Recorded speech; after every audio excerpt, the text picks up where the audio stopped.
최경영의 최강 시사.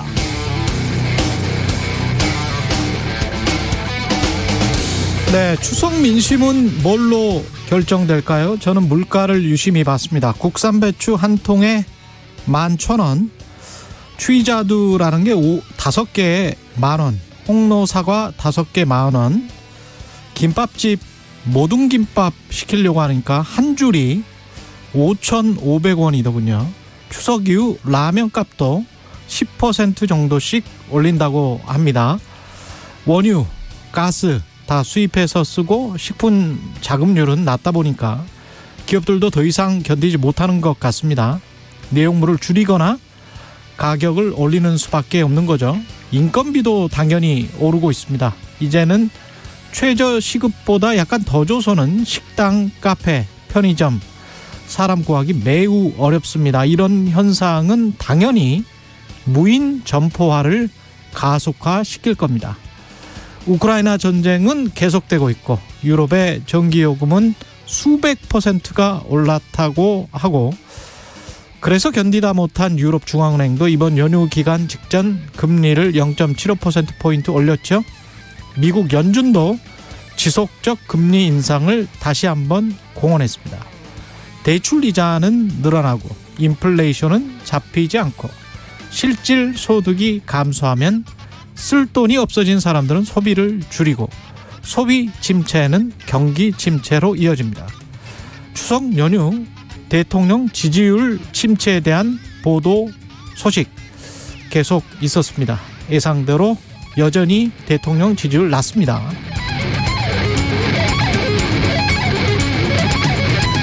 네, 안녕하십니까. 9월 12일 세상에 이익이 되는 방송 최경영의 최강시사 출발합니다. 저는 KBS 최경영 기자고요. 최경영의 최강시사 유튜브에 검색하시면 실시간 방송 보실 수 있습니다. 문자 참여는 짧은 문자 50원, 긴 문자 100원이 드는 샵 9730 또는 유튜브 무료 콩 어플 많은 이용 부탁드리고요. 오늘 최강시사 박지원 전 국정원장 만나보고요. 화제 에세이 쇳밥 일지의 저자 천연우 작가도 만납니다.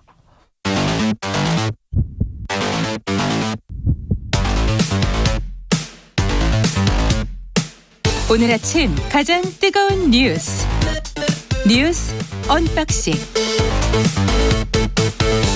네, 추석 연휴 마지막 날입니다. 뉴스 언박싱 시작하겠습니다. 김면하 시사평론가, 민동기 기자 나와 있습니다. 안녕하십니까? 안녕하십니까? 예, 오늘은 10분부터 오늘만 특별히 7시 10분부터 시작해서 뉴스 언박싱 시간을 충분히 갖도록 하겠습니다. 근데 뭐 신문이 안 나와서 그동안에 뭐 어떤 뉴스나 기사들이 발생 뉴스나 뭐 이런 거는 없는 것 같습니다. 그죠?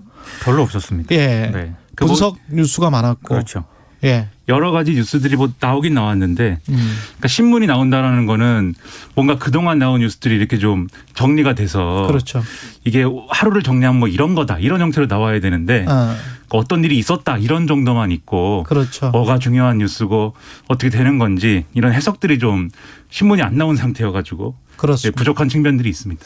우리가 뭐 언론을 보통 편집권에 관해서 언론 자유 최고로 치고요. 네. 그 편집권이 어떻게 보면은 전 세계 수만 개 정도의 사안과 사건들이 발생을 하는데 그걸 한 200개 정도에서 300개 정도로 신문은 압축을 하는 것이고, 방송 같은 경우는 한 30개 정도로 압축을 하는 거거든요. 네. 그런 작용들이 없으면 또 사람들이 취사 선택을 하기가 굉장히 좀 힘들어지는 측면도 있습니다. 그 연휴 네. 때마다 그 인터넷은 물론이고요. 방송 뉴스에서 많은 비중을 차지하는 게 사건 사고 뉴스입니다. 그렇죠. 네. 그렇죠. 굉장히 많습니다. 사건 예. 사고 뉴스.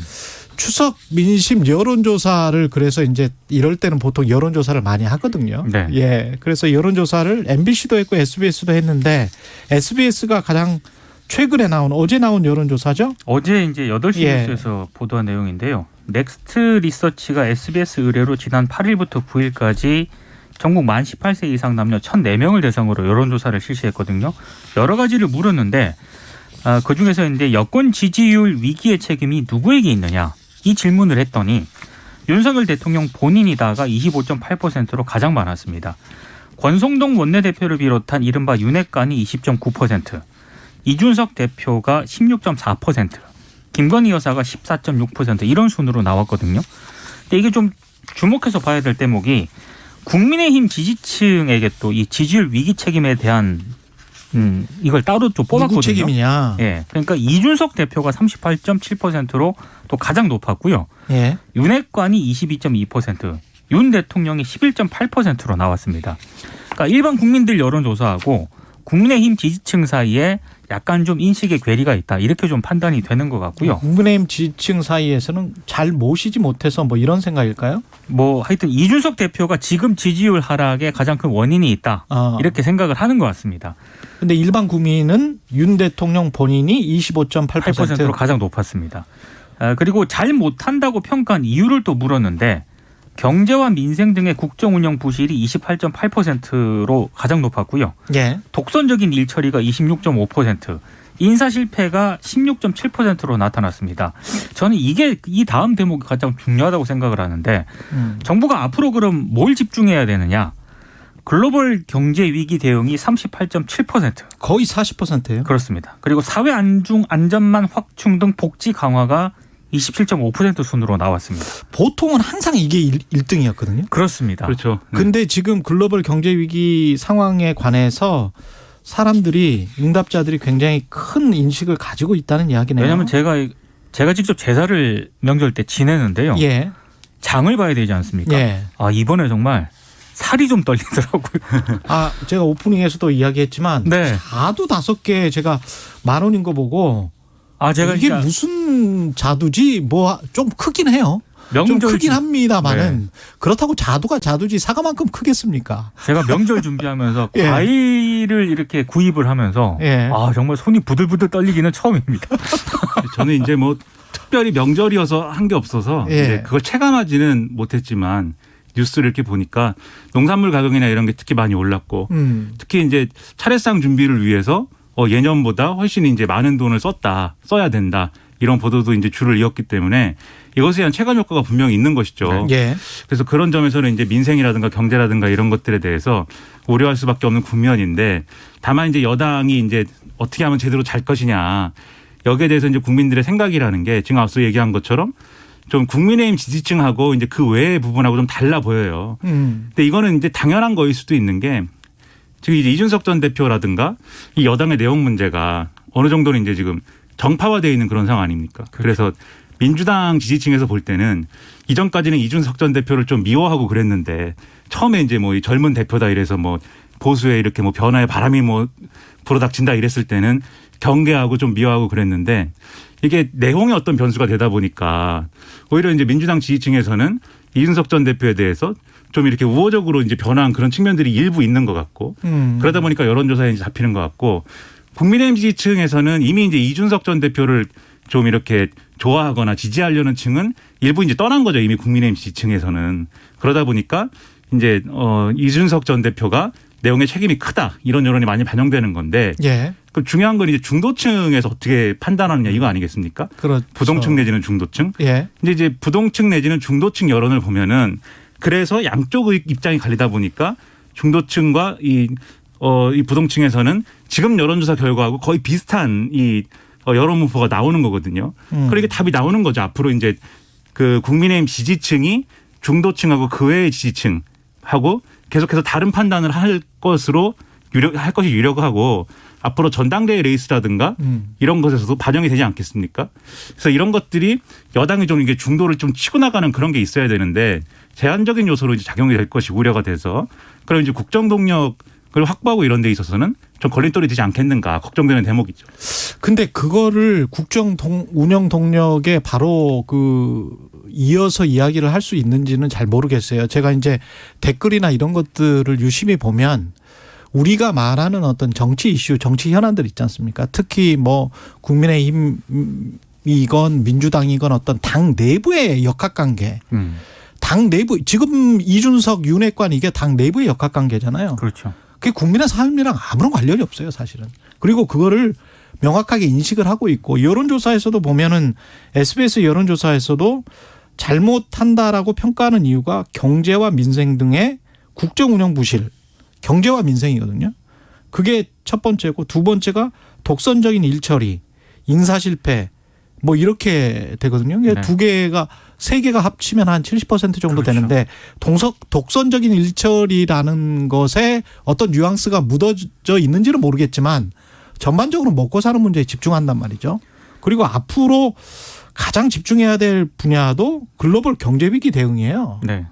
이게 거의 40%고 그다음이 복지 강화이기 때문에 이렇게 되면 사람들은 그 당 내부의 어떤 정치 고관여층 빼고는 거기에 그렇게 관심이 있는 사람들이 있을까? 그리고 이게 그게 중도층이나 국민들 지지율 높이기 위해서 이걸 그럼 마무리 짓고 그다음에 이제 당 내부를 결속시키면서 우리는 윤핵관 중심으로 또는 어떤 탄탄한 당 조직 위주로 이준석을 배제하고 가면은 지지율이 올라갈 거야. 이게 가능한 지금 재밌는 전제입니까? 게 이준석 대표가 예. 이 SBS 여론조사 보도를 또 음. 본인 페이스북에 공유를 했어요. 예. 그러니까 공유를 하면서 뭐라고 썼냐면 그러니까 윤리위가 민심 위반을 초래하면 징계한다고 했다. 환영한다. 다음부터는 여론조사 보기로 윤리위도 넣었으면 한다. 이렇게 쓰면서 이번 사태에 대해 책임이 어디에 있는지 여론조사를 보면 본인이 보통 한 3등 하던데 1등, 2등 하는 분들을 징계하고 오라. 또 이렇게 썼거든요. 그러니까 이게 이런 거예요. 그러니까 경제와 민생이 중요하다고 대다수의 국민들이 이제 생각하는 거고 그거 경제와 민생의 영향이라는 거는 직접적으로 나에게 미치는 영향이라는 게 늘 느껴지는 건데 여당의 내용 이런 건 이제 밥그릇 싸움이란 말이죠. 이제 국민들이 그렇죠. 볼 때는. 사실은 2024년 총선 때문에 지금 이러는 거잖아요. 그렇죠. 예. 근데 중요한 거는 뉴스가 어쨌든 여당의 내용 뭐 이 문제였지 않습니까? 장기간. 그렇죠. 그럼 국민들이 어떻게 생각하냐면 여당의 내용 자체에 어떤 뭐 이런 뭐 어떤 뭐 비대위를 구성했네요. 또는 뭐 그게 또 가처분이 되겠네요. 뭐 이런 문제라기보다는 경제도 어렵고 민생도 어려운데 그거에 집중하는 모습이 아니고 그렇죠. 밥그릇 싸움 한다 이거예요. 그러니까. 그렇죠. 그래서 예. 여론조사의 취지는 그러면 지금 민생을 좀 돌보는 모습이나 이런 게 좀 부족해 보이고 이렇게 상대적으로 밥그릇 싸움에 치중하는 듯한 모양새가 됐는데 그러면 그 책임은 누구한테 있느냐라고 물었더니 국민의힘 지지층에서는 이준석 전 대표 책임이다라고 하는데 중도층에서는 윤석열 대통령 책임이다라고 지금 한다는 거잖아요. 결론적으로 얘기하면은. 예. 그러면은 중도층 여론이 그렇다고 할 때는 이게 어쨌든 지금의 내용 상황을 어떻게 정리하냐가 중요한 건데 이 최경영 기자님 말씀하신 것처럼 뭐 이 이준석 전 대표 추가 징계하고 그럼 추가 징계하면은 뭐 가만히 있겠어요, 또 이준석 전 대표가. 또 이제 뭐 법적 대응이나 이런 것도 할 가능성이 높아 보이고 그리고 비대위가 뭐 효력을 가지지만이 뭐 계속 이렇게 굴러가면서 이 내년 초까지 이런 상황을 계속해서 갖고 가는 거냐. 아니면은 뭔가 정치적으로 풀 수 있는 매듭을 좀 찾아서 단칼에 정리하고 이준석 전 대표도 이 어느 정도는 이제 요구가 충족되고 지금의 이제 여당 시스템이 어느 정도 안정되는 그런 절충점을 어떻게 찾을 거냐 이런 것들이 이제 작동을 해야 되는데 지금 오늘까지의 흐름은 일단은 그런 게 작동할 여지는 굉장히 축소돼 버린 거죠. 그러니까 정진석 비대위원장이 처음에는 이 지명이 됐을 때는 이준석 전 대표하고도 한번 만나보겠다 이렇게 얘기를 했어요. 근데 이준석 전 대표가 바로 가처분 신청을 또 하면서 이 정진석 비대위원장이 이 건너지 말아야 될 강을 이미 건넌 것 같다라고 얘기하면서 정치적인 해결의 어떤 여지가 지금 없어져 버렸거든요. 예. 그러니까 이게 상당히 골칫거리가 돼버렸고 앞으로도 국민들이 볼 때는 이런 뉴스가 계속 앞서 말씀드린 것처럼 나올 거니까 이 민생 경제 안 챙기고 왜 계속 내용이냐 얘기가 이렇게 될 수밖에 없어서 그게 부담이라는 거죠. 이번에 SBS 여론조사에서 또 하나 이제 국민의힘과 민주당이 좀 참고해 볼 만한 그런 사안이 있었는데요. 예. 민주당 이재명 대표 검찰 수사에 대한 또 여론조사를 실시했거든요. 예. 법과 원칙에 따른 것이라는 의견이 50.3%였고요. 야당 탄압을 위한 정치보복 수사라는 의견은 42.1%였습니다. 그리고 김건희 특검법이 있지 않습니까? 예. 이것도 적절하다는 의견이 55%로 과반을 넘었고 이재명 대표 수사에 대한 방탕용이기 때문에 적절하지 않다는 응답은 36.9%였습니다. 그러니까 지금 중도층에서 이른바 지금 김민하 평론가가 얘기한 중도층에서 검찰 수사와 특검법 발의를 모두 긍정적으로 보는 의견이 더 많다는 얘기거든요. 예. 그러니까 이거는 국민의힘이든 민주당이든 이 여론조사 결과는 한 번 정도 곰곰이 좀 생각해 볼 대목이 많은 것 같고 지금 앞서 이제 지금 뭐 여권 내용의 책임이 누구에게 있느냐 이런 거는 MBC 코리아 리서치 여론조사에서도 비슷하게 실시를 했거든요. 예. 그러니까 뭐 이재명 대표에 대한 검찰 수사라든가 김건희 특검법에 대한 뭐 여론이라든가 이런 게 거의 비슷합니다. 비슷하게 나왔죠. 예, 크게 뭐 다르지 않아요. 그러니까 뭐 여권이든 뭐 민주당이든 아니면 대통령실이든 굉장히 좀 생각해 볼 대목이 많은 여론조사인 것 같습니다. 그러니까 이 자리에서도 최강시 선수도 몇 번이나 이야기했죠. 그렇죠. 다 진실이 밝혀지지 않으면 이게 끝날 수가 있는 문제가 아니에요. 그렇죠. 예. 그러니까 이게 이런 모든 사안들이 정파화된 측면들이 있어서 국민의힘 지지층이 볼 때는 김건희 여사에 대한 특검 이런 거는 정당성이 없다 이렇게 볼 것이고 대신에 이제 이재명 대표에 대한 수사는 100% 정당한 수사이다 이렇게 볼 거고 반대로 민주당 지지층에서는 김건희 여사 특검법은 무조건 처리해야 된다 이렇게 볼 거고 이재명 대표는 아주 억울하다 이렇게 볼 거 아닙니까? 그럼 남은 건 이제 설득할 수 있는 여지가 되는 건 이제 중도층이 어떻게 생각하느냐인데 중도층에서는 김건희 여사에 대한 특검법도 처리를 해야 하는 게 맞은 것 같고 이재명 대표에 대한 수사도 그걸 뭐 지금 단계에서 정치보복이라든지 이렇게 판단하기는 어렵다 이렇게 보는 거잖아요 중도층이. 그러면은 지금 말씀하신 대로 양 당이 모두가 이 결국은 중도층을 어떻게 해서 가져가느냐 이게 이제 어떻게 지지를 끌어오느냐 이게 앞으로의 뭘 하든 중요한 어떤 이 중요한 어떤 지점이라고 하면은 이걸 어떻게 설득할 거냐에 대해서 고민을 해야 되는 거죠. 근데 양쪽 모두 이제 자기 논리가 훨씬 더 강해 보이고 그 자기 논리를 내세우는 걸로 자기 편 결집시키는 게 지금 강한 어떤 전략의 어떤 큰 줄기잖아요. 그래서 그런 걸로만 갔을 때 결과적으로 어떤 방식으로 국민을 설득할 수 있느냐에 대한 고민과 모색은 할 여지가 없어져 버리는 거니까 거기에 대해서 굉장히 뼈아프게 생각을 해야 되는 대목이 있는 거죠. 사실 근데 우리나라 대통령제가 그런 것 같습니다. 대통령 선거 직전에 한 3개월에서 6개월 그때만 중도층 이야기를 굉장히 많이 하고 그렇죠. 언론에서도 중도층을 설득해야 뭐 이긴다. 뭐 5%다. 그 5%가 꼭 필요하다. 뭐 이런 이야기만 하잖아요. 네. 그리고 집권하고 나면 뭐 그냥 항상 자기 지지층의 입맛에 맞는 정책, 입맛에 맞는 행동 뭐 이런 거를 한단 말이죠. 그러니까 뭐 지지율이 높아질 수가 없는 거예요. 선거 끝나면 중도층은 사라집니다. 갑자기 사라져요. 그리고 뭐 국민통합 이런 거는 말뿐인 거예요. 말뿐이고 그렇죠. 요즘은 뭐 잘 말도 안 하지만 그러니까 뭐 이게 관련해 가지고 사람들이 느끼는 게 이게 결국은 특검을 해야 된다라고 생각하는 게 지금 현재 검찰도 못 믿겠다는 거 아니에요. 그렇죠. 그렇죠. 네. 그리고 검찰 수사를 하더라도 이게 정치 보복이 아닌 것 같다. 한 50%는 그래서 검찰 수사를 해야 되겠다라는 게 진실은 알고 싶다는 거잖아요. 그렇죠. 그러니까 이제까지 최강시사에서 이야기했던 것들 둘 다 진실은 다 밝혀져야 된다. 그렇죠. 왜냐하면 이게 나중에 차기 대선, 차기 총선에까지 분명히 영향을 줄 수밖에 없습니다. 사람들 민심에. 무엇이 진실이었는지, 뭐가 진짜 정치 보복이었는지 아니었는지 아니면 특검을 통해서 밝혀내지 못하고 계속 질질 끌어버리면 그리고 검찰이 여기에 뭔가 뭐 무마시키는 것 같은 그런 인상, 불송치를 한다거나 경찰이 그러면 사람들이 납득하기가 쉽지는 않을 것 같은 그런 민심입니다. 지금은. 그러니까 중도층에 속하는 그러니까 여기서 중도층이라는 게 모든 어떤 의제에서 나는 중간이야 이게 아니고 양당 중에 어느 한쪽을 명확하게 내가 지지한다고 말하기는 좀 어렵고 하지만 여러 가지 문제에 있어서 좀 민생에 도움이 됐으면 좋겠다고 생각하는 그 계층들. 사안별로 판단하는 계층이 그렇죠. 있죠. 그렇죠. 사안별로 네. 판단하는 계층. 그 계층이 볼 때 그냥 합리적으로 생각해서 정파 논리를 떠나서 이 검찰이 예를 들어 수사를 하면은 이재명 대표를 봐주겠습니까? 봐주지 않겠죠. 검찰은 아마도. 그러니까 검찰 수사를 만약에 의심되는 게 있으면은 할 필요가 있다라고 이제 보는 걸 거예요. 반대로 검찰이 지금 대통령의 배우자이고 과거에 대통령이 검찰총장 시절일 때도 배우자였던 김건희 여사에 관련된 어떤 것들에 대해서 제대로 수사할 수 있을까? 여기 의문인 거거든요, 사실. 그러니까 특검을 좀 해봐야 되는 거 아니야? 이런 생각을 가지는 건데, 근데 이게 지금 국민들의 어떤 그 진실이 밝혀졌으면 한다는 바람을 말씀드렸습니다만 정치 논리로 들어가면은 이게 서로 이제 수사하지 말라는 어떤 무슨 그런 알리바이처럼 돼가지고 서로 다른 얘기를 한단 말이에요. 예를 들면은 이제 민주당은 이렇게 얘기하는 거죠.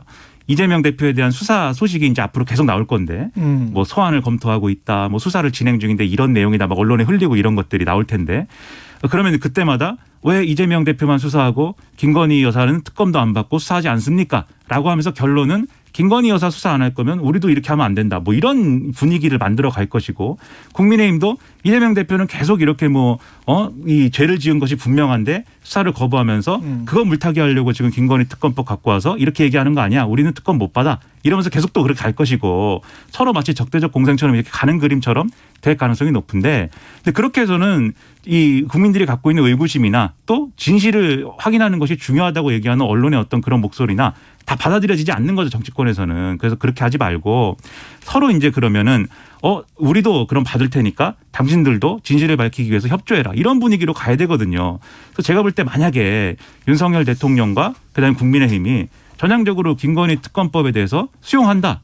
그리고 이렇게 수용할 테니까 앞으로 이재명 대표 수사에 대해서 계속 야당이 물론 그게 확정적인 어떤 정치 보복이고 탄압이다라는 게 확정적인 진실이 있으면 모르겠는데 그게 아니라 통상적인 절차에 대해서는 협조를 해라 수사에 대해서 이렇게 만들어가야 되거든요. 그 수사의 내용도 우리가 좀 살펴볼 필요가 있는데 김건희 여사와 관련해서는 주가 조작이 본질이잖아요. 그렇죠. 주가 조작 의혹이 본질이기 때문에 그 의혹을 밝혀내는 것 그리고 허위 경력이랄지 지금 불송치가 돼버렸는데 그것도 조금 그 불송치 결정 자체에 관해서도 시민사회에서 납득하지 못하는 사람들이 많기 때문에 그 불송치 결정이랄지 논문 표절과 관련해서는 뭐 시민사회에서 해결해야 되는 일이긴 하지만 학계에서 해결해야 되는 일이긴 하지만 이 세 가지 정도는 확실하게 진실이 드러났으면 좋겠고 이재명 당대표와 관련해서는 지금 허위사실 공표 의혹으로 혐의로 계속 지금 검찰이 와서 조사를 좀 받아라 뭐 이렇게 이야기를 하고 있잖아요. 근데 우리가 알고 있었던 지금 본질적인 의혹은 그리고 대선 전에 그 제기했던 의혹들은 변호사비 대납이랄지 그렇죠. 대장동 백현동에서 뭔가 개발 특혜를 주고 뭔가 직권남용을 했다든가 뭘 수뢰를 했다든가 그런 거 아니냐 계속 이런 식으로 이제 몰아붙였단 말이죠. 네. 그러면 거기에 관해서 검경이 뭘 내놔야 되지 않겠습니까? 그렇죠. 네.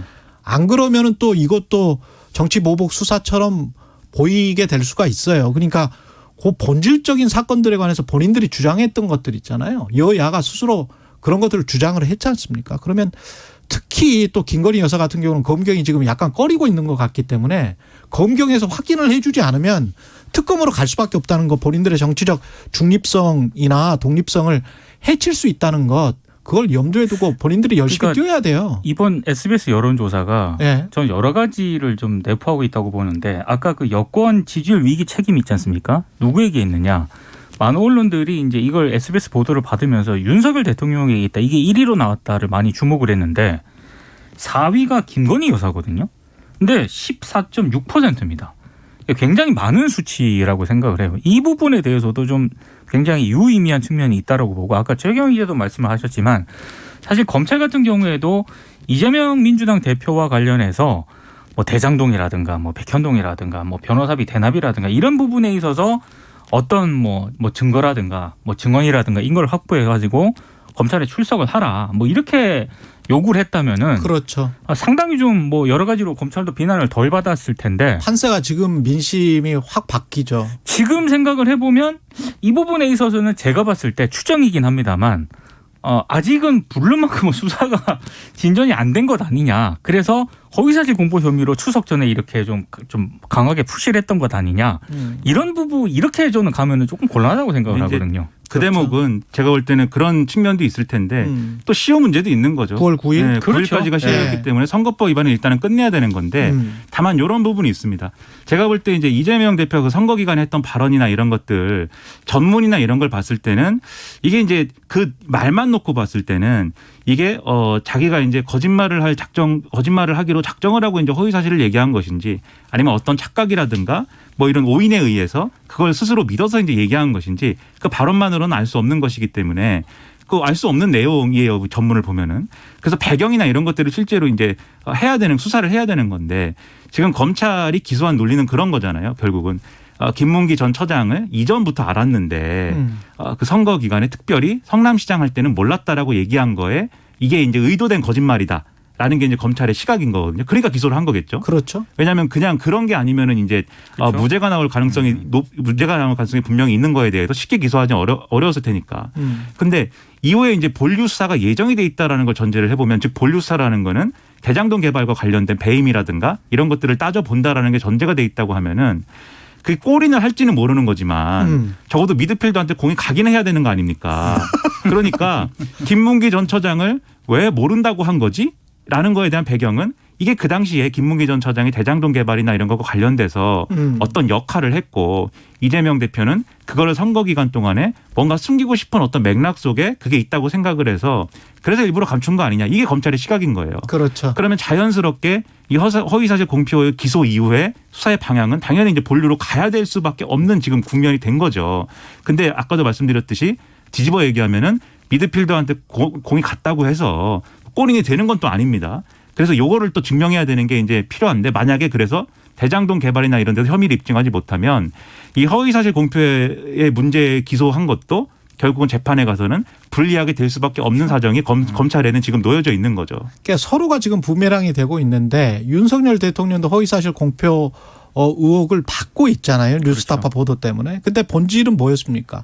김건희 여사의 주가 조작 의혹이잖아요. 그렇죠. 근데 그 과정 속에서 그것을 변명하는 또는 설명하는 과정에서 우리는 1인 매매를 다 한 것이고 주가 조작에는 관여하지 않았다. 그런 취지 맥락에서 발언을 하다 보니까 아니 그게 아니고 전화로 직접 매수 주문을 시킨 것 같은데 네. 그리고 난 다음에 신한증권에 있던 계좌가 동부증권으로 가고 난 다음에도 그다음에도 또 매매를 한 것 같은데 그럼 어떻게 된 거지? 그럼 거짓말을 한 거 아닌가? 거짓말을 했다면 허위사실 공표 의혹이 있네? 그러면 대통령 기간에는 기소가 안 된다고 하더라도 그 다음에는 수사를 받을 수 있는 거 아니야? 아니 뭐 헌법학자들은 수사를 받는 것까지는 대통령 재임 기간에도 가능하다. 기소만 안 된대. 뭐 이런 지금 논란이 있는 그렇죠. 거잖아요. 예. 항상 서로가 지금 부메랑 정치를 하고 있고 국민들은 그런 거 생각하지 말고 그런 거는 좀 맡겨두고 그렇죠. 또는 아니면 그냥 특검 합의해가지고 그냥 빨리 해버리고 그리고 제발 글로벌 경제위기 대응 좀 해라. 그걸 그렇죠. 시사하고 있는 거예요. 예. 네. 뭐 이거잖아요. 근데 여론조사를 예. 제가 언급을 했기 때문에 반드시 해야 되는 그게 있습니다. 예. SBS 여론조사는 유무선 전화 면접 방식으로 진행이 됐고요. 응답률은 14.8%입니다. 표본 오차는 95% 신뢰 수준의 플러스 마이너스 3.1%포인트고 자세한 내용은 중앙선거 여론조사심의위원회 또는 SBS 홈페이지에서 확인할 수 있습니다. MBC도 비슷한데 MBC는 잠깐 아까 언급을 했고 이따 김봉신 대표랑 네. 2부 시간에 또 추석 민심 여론조사 할 때 MBC 거는 좀 살펴보도록 하고요. 다른 뉴스 좀 보겠습니다. 포항 수해복구에 이준석 전 당대표죠. 와서 봉사를 하고 있더라. 김병욱 국민의힘 의원이 우연히 만났다. 우연히 만났다는 걸 좀 강조를 예. 하면서요. 페이스북에서 정말 우연히 이준석 대표를 만났다고 이렇게 얘기를 하고 여러 사진을 공개를 했거든요. 사진을 제가 쭉 보니까 뭐 해병대 장병들하고 수해 현장 복구를 돕는 모습이 여러 장 담겼더라고요. 뭐 장화도 신었고 옷에도 뭐 흙 뭐 이런 게 뭐 여러 가지 묻었던데 아무튼 별다른 정치적 발언 없이 한 너댓 시간 정도 봉사활동에만 집중을 했다라고 합니다. 근데 사실 이 수해 복구 현장 사진은 이제 그냥 하나의 그냥 단편적인 사실이지 않습니까? 근데 이제 주말 동안 좀 굉장히 좀 언론에 많이 주목을 받았던 게 신동아 인터뷰가 이제 지난 9일에 금요일에 공개가 됐고 예. 이게 이제 주말 동안에 많이 회자가 됐거든요. 근데 굉장히 좀 지금까지 접하지 않았던 그런 내용들이 몇 가지 공개가 됐습니다. 이를테면 자신의 이야기가 윤 대통령에게 왜곡된 채 전달이 됐는데 여기에 이제 윤핵관들이 상황에 자신을 맞추는 최고의 달인들이다. 대통령과 함께 라면 끓여 먹고 술 마시면서 분위기를 맞추다 그렇게 됐을 것이다. 이런 얘기도 했고 그리고 이제 본인에 대한 여러 가지 그 당무에 관여하지 않겠다면서 이제 윤 대통령이 그런 말을 여러 번 하지 않았습니까? 그런데 진짜 당무를 신경 쓰고 싶지 않다면 당대표 권위는 무조건 지켜줬어야 했다. 그런데 실제로 벌어진 일은 뭐 저녁 술자리에서 당대표에 대해서 뭐 이 땡땡 저 땡땡. 저 땡땡 예. 이렇게 얘기를 하고 이게 대통령의 캐릭터라고 본다. 이런 얘기도 했고요. 이 베이비 저 베이비. 그렇습니다. 예. 그리고 한동훈 장관 얘기도 봤거든요. 이거 네. 굉장히 좀 재밌던데 윤 대통령이 내후년 총선을 앞두고 한동훈 장관을 키워서 내 자리에 앉히면 된다고 생각하는 듯하지만 한동훈과 이준석 지지층은 완전히 다르다. 한동훈 장관 좋아하는 층은 주부층이 많고 이준석은 2030 인터넷 커뮤니티 세대다. 이런 얘기도 했습니다. 네. 폭탄 발언을 좀 많이 쏟아냈습니다. 그렇죠. 이게 이제 이준석 전 대표가 지금 상황을 어떻게 보고 있느냐의 단초를 여러 가지를 이제 알 수 있는 그러네요. 그런 내용인 것이죠. 결국 이제 윤석열 대통령의 어떤 오판 그리고 이 이준석 전 대표에 대한 이제 그게 윤핵관들의 탓인지 뭔지 모르지만 어쨌든 거리두기나 이런 것들이 이제 있기 때문에 대통령이 자신을 탄압하기 때문에 자기가 이렇게 어떤 비판이나 이런 거 할 수밖에 없는 것이고 심지어는 난 이제 억울하다. 그렇죠.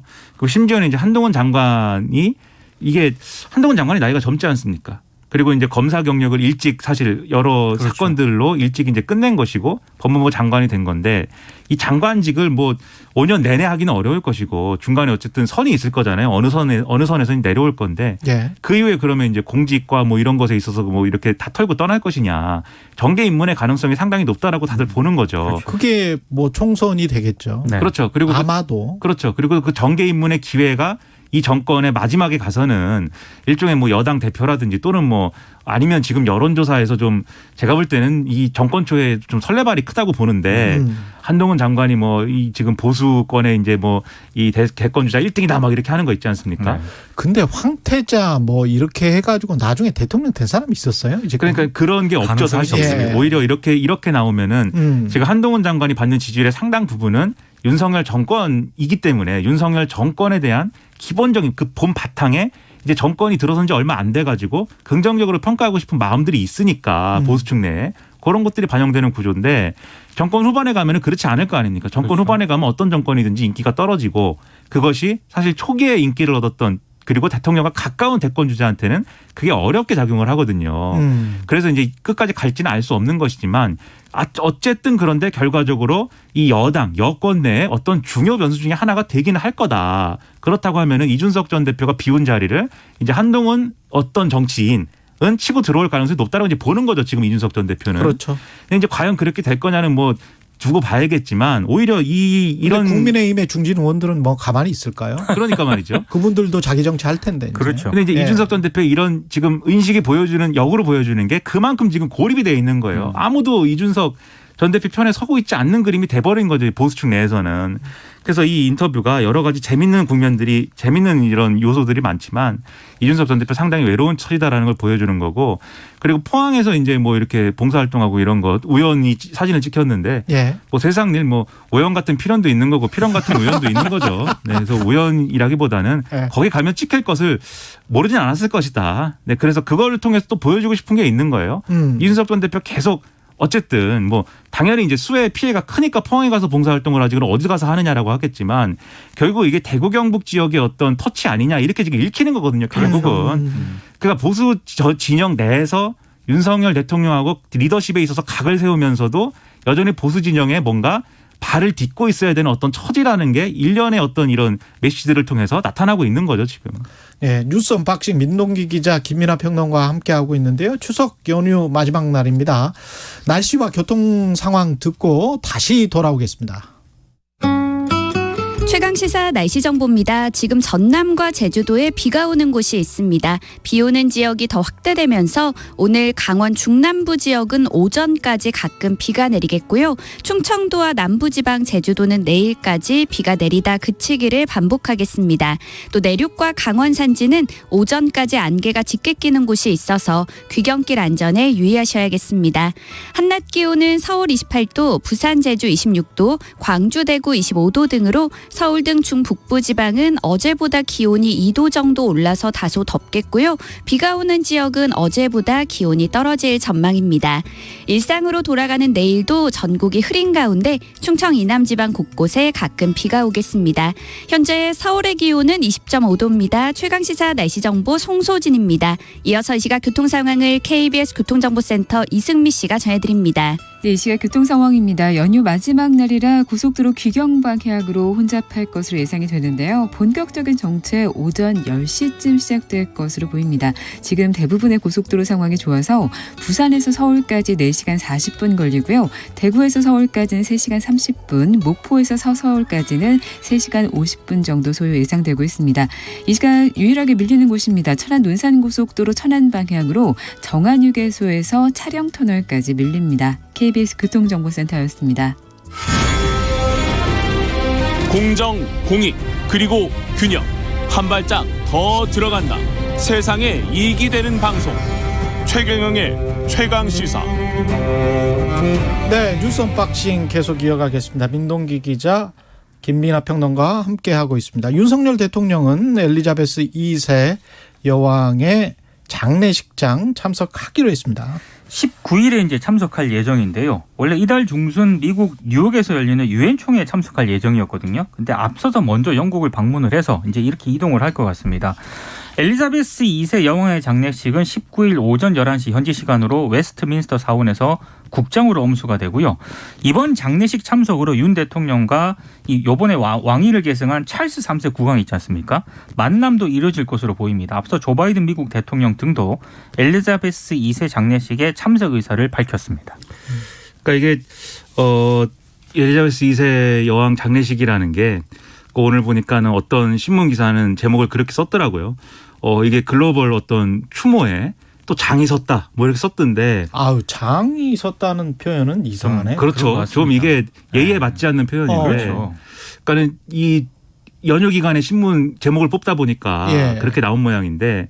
근데 이게 무슨 얘기냐 하면 결국은 무슨 얘기냐 하면 많은 이제 정상들이 참석을 할 거지 그렇죠. 않습니까? 그러니까 이게 성격으로는 장례식인데 많은 정상들이 여기 모이다 보니까 이게 또 나름의 글로벌 외교의 어떤 장이 될 수가 있다 이제 이렇게 보는 거예요. 거기서 국제 정치를 할 수는 있겠죠. 그렇죠. 예. 그러니까 뭔가는 얘기를 할 거 아닙니까? 여기서 조 바이든 미 대통령도 가고 그다음에 일본 수상도 갈 것 같고 뭐 여러모로 이제 중요한 얘기들이 많이 있을 것 같은데 그리고 이 일정 끝나고 나서 윤석열 대통령이 아마 유엔 총회 참석하러 그렇죠. 이제 미국으로 갈 거거든요. 예. 그러니까 일련의 일정들이 있는 거니까 이게 하나의 이제 큰 외교 이벤트이기 때문에 이 장례식도 중요한데 그런 이제 외교 이벤트를 통해서 우리 국익을 또 얼마나 챙길 수 있는 것이냐가 또 한쪽의 평가의 대상이 될 거기 때문에 여기에 대해서 윤석열 대통령이 적극적으로 또 참여한다라는 메시지를 낼 수밖에 없는 조건인 것 같기도 해요. 그래서 이런 측면도 같이 봐야 되겠는데 상당히 영국 국민들 입장에서도 이 지금 보면은 이 엘리자베스 여왕의 이 서거가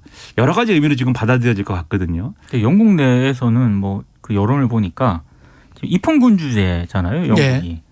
이게 입헌군주제를 계속 유지하는 게 온당하냐 그런 문제 제기도 좀 나오고 있는 것 같더라고요. 그러니까 이게 찰스 3세인가요 이제? 예, 그렇죠. 이 찰스 3세 국왕의 경우에는 왕세자 시절에 사실 여러모로 이제 영국 국민들에게 전폭적인 어떤 이 인기나 지지를 받은 그런 이제 인물은 아니죠. 아니죠. 다이애나 때문에. 그렇죠. 예. 과거 다이애나비 사건도 있었고 그 이후에 이제 그 다이애나비가 좀 불행해진 원인이나 이런 것에 원인 제공을 한 인물이다라고 되어 있는 거고. 그리고 이것 자체가 뭐 계속 유지가 되냐 이런 말씀을 하셨지만 제가 영어 표현을 이렇게 BBC든 뭐 미국 방송이든 보다 보니까 커머너와 결혼을 했다 이런 표현을 쓰더라고요. 커머너. 커머너가 이제 일반인이잖아요. 그러니까 이제 본인들은 왕족, 귀족 혈통이라는 거잖아요. 글쎄요. 민주주의 나라에서. 그러니까 예. 좀 어폐가 있는 거고 사실 그 왕실이라고 하는 우리는 게 다 커머너예요. 그렇죠. 그렇죠. 네. 한국말로 서민이라고 예. 그러는데. 그러니까 네. 이 영국 일반인. 왕실이라고 하는 게 영국 시민들이 내는 세금으로 운영이 되잖아요. 근데 저게 저렇게 막대한 세금이 들어가도 되는 것인가에 대한 이제 의문을 그럴 필요가 있나? 영국 국민들이 얘기를 하기 시작을 하더라고요, 보니까. 근데 그 여론이 항상 있는데 엘리자베스 2세 여왕이 워낙 이제 리더십이 탄탄했기 그렇죠. 때문에 여러 가지로 복잡하고 여러 가지로 사실 스캔들이 많았던 영국 왕실의 중심을 잡은 인물이다라고들 생각했기 때문에 그런 여론이 이제 일부 진보적인 어떤 그런 정치 세력이나 이런 부분에서 얘기를 많이 했지만 함부로 건드리지 않았는데 이 찰스 왕세자의 경우에는 그런 여론이 좀 이 높아질 만큼의 어떤 국민적인 인기나 기대가 좀 떨어지는 그런 그 왕자도 좀 문제가 많았습니다. 그렇죠. 그런 게 있다 보니까 그래서 이제 일부 이제 어떤 공화주의로의 전환 뭐 그런 걸 주장하는 뭐 공화주의가 아닌 것도 아니지만 그런 걸 주장하는 영국 내 세력들의 목소리가 높아지고 있다 이렇게 나오고 있는데 반대로 얘기하면 보수층의 의사는 이 군주제를 유지하고 싶은 그런 의사 또 굉장히 분명하고 강하거든요. 영국 내에서는. 영국의 상징이니까요. 그렇죠. 예. 그런 것들이 엇갈리기 때문에 그 장례식입니다. 그런 약간 논란과 또 그러한 이제 시선을 가지고 영국인들이 보는 그런 장례식 자리여서 또 정상들이 어떤 행동을 하느냐에 따라서 여러 가지 평가가 또 나올 수밖에 없는 그런 중요한 어려운 또 자리인 겁니다. 이게. 근데 우리가 미디어에서 주는 상징적인 이런 것들에 현혹되지 말고 아까 그 SBS 여론조사에 글로벌 경제위기 대응하라고 그랬잖아요. 근데 제가 아까 말씀을 드렸어야 되는데 지금 현재 이제 미국이나 러시아, 중국 뭐 영국도 마찬가지입니다만 영국도 지금 현재 그 지금의 우크라이나 전쟁 상황이 그렇게 크게 영국한테 해가 되지는 않고 있습니다. 왜냐하면 영국은 석유가 나요. 그렇죠. 미국도 마찬가지로 에너지 강국에 에너지를 수출할 수 있는 나라입니다. 석유 언제든지 팔 수 있어요. 그다음에 곡물까지 수출을 합니다. 곡물 미국, 캐나다, 북미가 수출하는 게 2019년, 2021년이었습니까? 아, 올해였군요. 2022년 우크라이나 전쟁 이전의 자료를 보면 그쪽이 한 북미에서 한 40% 수출하면 러시아, 우크라이나가 한 30% 수출해요.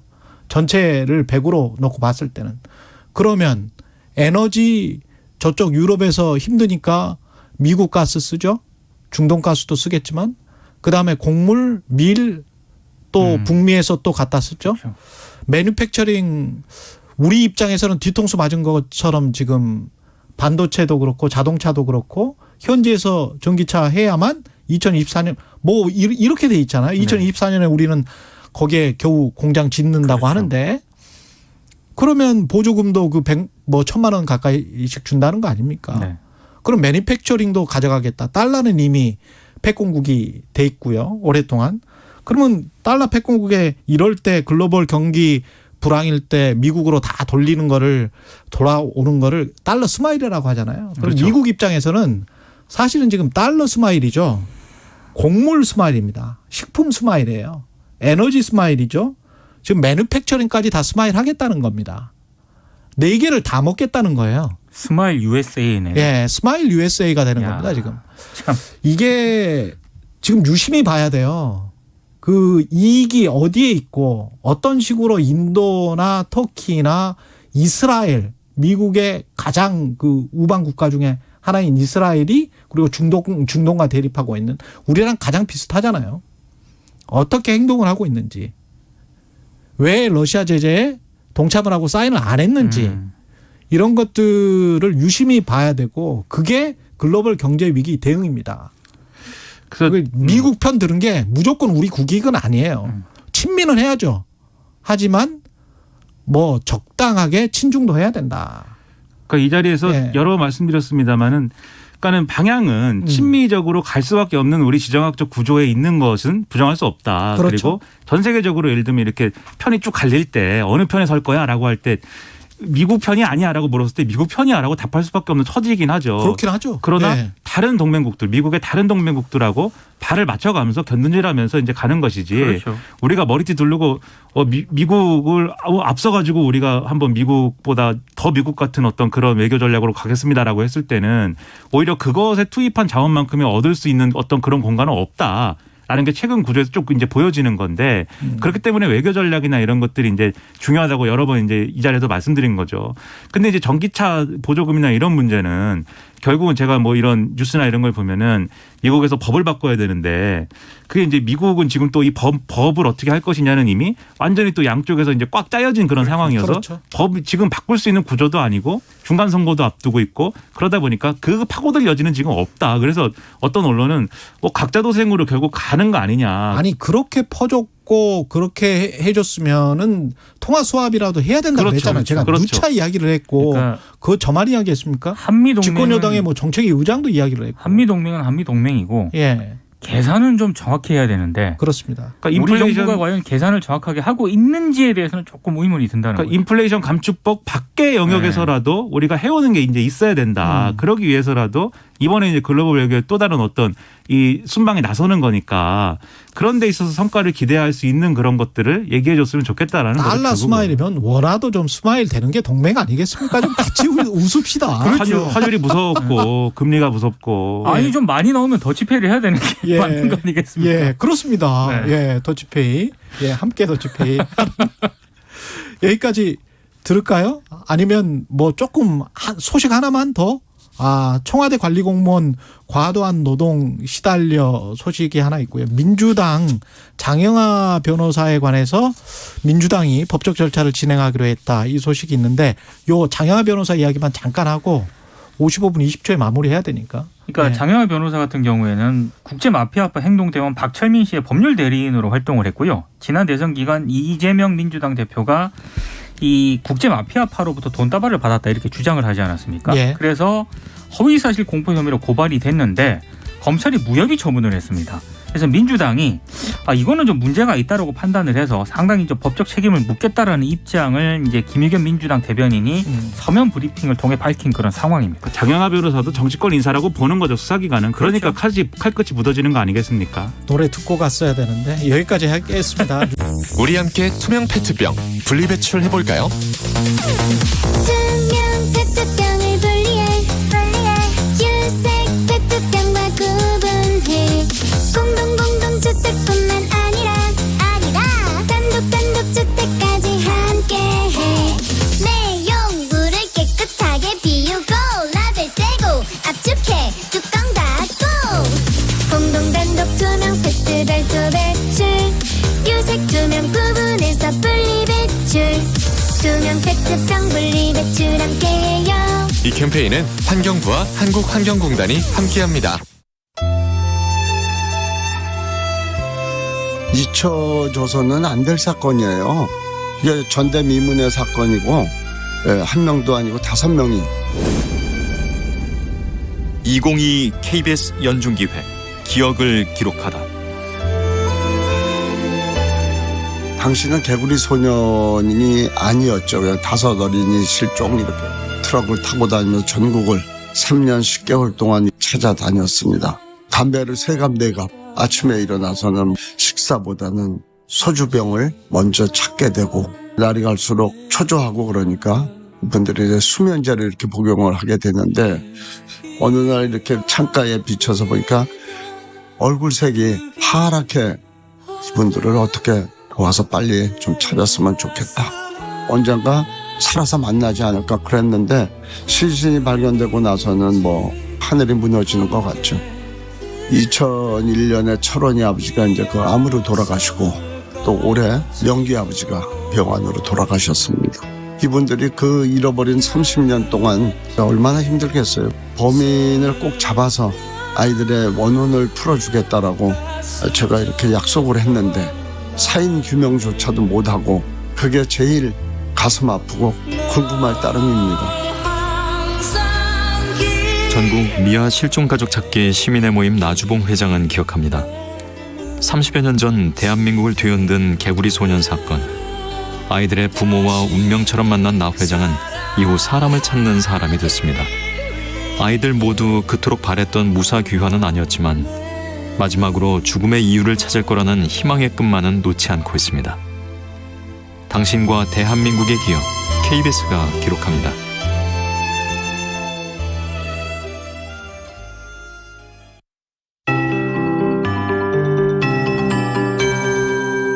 KBS 58분 날씨.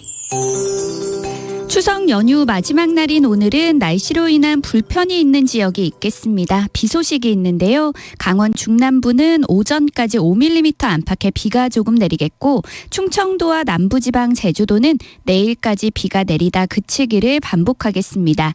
비가 오는 곳은 도로가 미끄럽겠고요. 또 아침까지 내륙 대부분 지역과 강원 산지를 중심으로 가시거리 1km 미만의 안개가 끼는 곳이 있어서 교통안전에 주의하셔야겠습니다. 내일 내일까지 예상 강수량은 제주도가 20에서 70mm, 전남은 10에서 50mm, 충청도와 그밖에 남부지방은 5에서 20mm 정도가 되겠습니다. 현재 기온은 20도 안팎으로 어제와 비슷하거나 조금 높습니다. 한낮에는 서울 28도, 부산, 제주, 강릉 26도, 대전, 광주, 대구 25도 등으로 수도권과 강원 영서는 어제보다 2도 정도 높아 다소 덥겠고요. 그밖의 지역은 어제보다 낮겠습니다. 한편 12호 태풍 무이파는 중국 상하이 부근 해상에서 북상 중인데요. 앞으로 중국 해안 쪽으로 이동을 하며 우리나라에 직접적인 영향을 미치지는 않겠지만 이번 주 대체로 흐리고 비가 자주 내릴 전망입니다. 현재 서울의 기온은 20.7도, 습도는 87%입니다. KBS 58분 날씨 송소진입니다.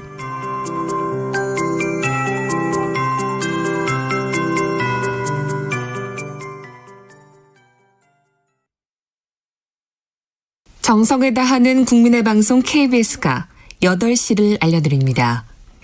AM 711kHz, FM 97.3MHz, KBS 1라디오입니다. HLKA.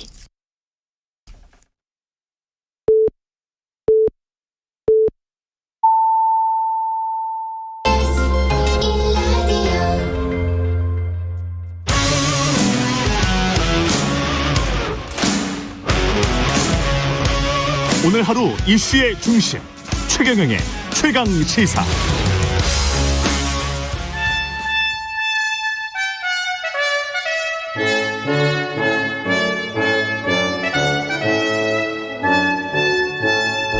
네, 매주 월요일 영원한 현역 박지원 전 비서실장과 함께하는 고품격 본격 정치 토크, 박지원의 정치의 품격, 박지원 전 대통령 비서실장, 전 국정원장 나와 계십니다. 안녕하세요. 네, 예. 추석 잘 보냈어요? 예, 잘 보냈습니다.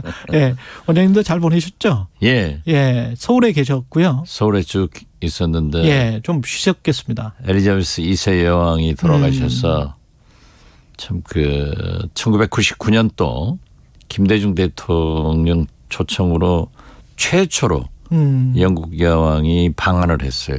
예. 근데 그때 만났던 그 품위와 권위 그리고 그 잔잔한 미소, 필립 공과 그렇게 다정스러운 얘기 모습이 떠올랐습니다. 현대사를 다 장식을 했죠. 그렇죠. 70년 제이니까. 예. 그렇게 봐야 될 것 같고. 그 영국 여왕이 세계 각국을 방문하는 것은 조건이 굉장히 까다롭습니다. 아, 그렇습니까? 예. 첫째 민주주의를 해야 되고. 아, 민주주의 국가만 방문하는군요. 그래서 김대중 대통령에 의거해서 아시아에서는 최초로 우리 대한민국에서도 최초로 평화적 정권 교체를 이룩했고 김대중 대통령이 그 민주주의와 인권에 헌신한 것을 높이 평가해서 최초로 영국 여왕이 방문함으로써 당시 DJ도 굉장히 감격스러워 하셨어요. 그랬군요. 예. 국내 정치 이야기를 좀 해야 될 것 같은데 그 여야는 지금 윤석열 대통령 방문 장례식 하시는 거 찬성하세요? 아니 뭐 저야 뭐 국빈이니까 다 그리고 미국 그 대통령 돌아가셨을 때 누군지 제가 기억이 안 나는데 세계 정상들 다 갔을걸요? 그렇죠. 이번에도 당연히 이게 가셔야죠. 지금 상징적인 거라서 참석은 안 할 수가 없을 것 같은데요. 제가 볼 때는. 가셔야 되는 게 당연한데. 예. 근데 내외가 함께 김건희 여사도 같이 가는지에 관해서는 국민들이 관심이 많은 것 같더라고요. 아직 청와대에서도 김건희 여사가 함께 가신다 이런 내용은 발표하지 않고 있는데 예. 어떻게 됐든 대통령께서 가시는 것은 저는 환영하고 예. 꼭 가셔야 된다 그렇게 생각합니다. 예. 그 김건희 여사 이야기가 나와서 김건희 여사 특검법 발의를 이미 했고 여야는 이제 이렇게 되면 강대강으로 이렇게 쭉 갈 수밖에 없는 그런 상황인지 추석 이후에는 어떻게 될 것 같습니까?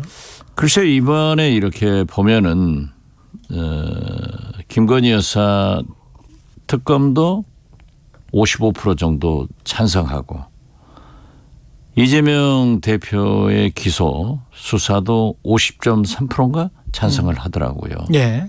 국민들은 그러한 혐의에 대해서 용서는 못하는 거예요. 진실이 밝혀지기를 원하는 그렇죠. 거죠. 예. 그렇지만은 이재명 대표의 기소, 김건희 여사의 특검 이렇게 강대강으로 가는 것은 결국 나라가 어려워집니다. 진검승부로 가거든요. 그런데 지금 최근에 국가는 왜 실패하는가의 저자 예. 미국 MIT 에스보글로 교수는 우리 한국의 가장 큰 문제 해결은 정치 분열을 해소해야 된다가 제일 먼저더라고요. 경제학자가 그거 보면은 저도 늘 정치가 잘 돼야 경제도 모든 걸 살아간다는데 지금 우리 경제, 국제 경제 엄청나게 어렵지 않습니까? 그렇죠. 이번 추석에서도 경제 불안, 물가, 청년 실업 이런 게 화두였는데 과연 이렇게 여야가 제1야당 대표를 기소하고 대통령 부인을 특검으로 간다고 하면은 나라가 살겠느냐 이거죠. 저는 이렇게 가면은 나라가 망한다고 생각합니다.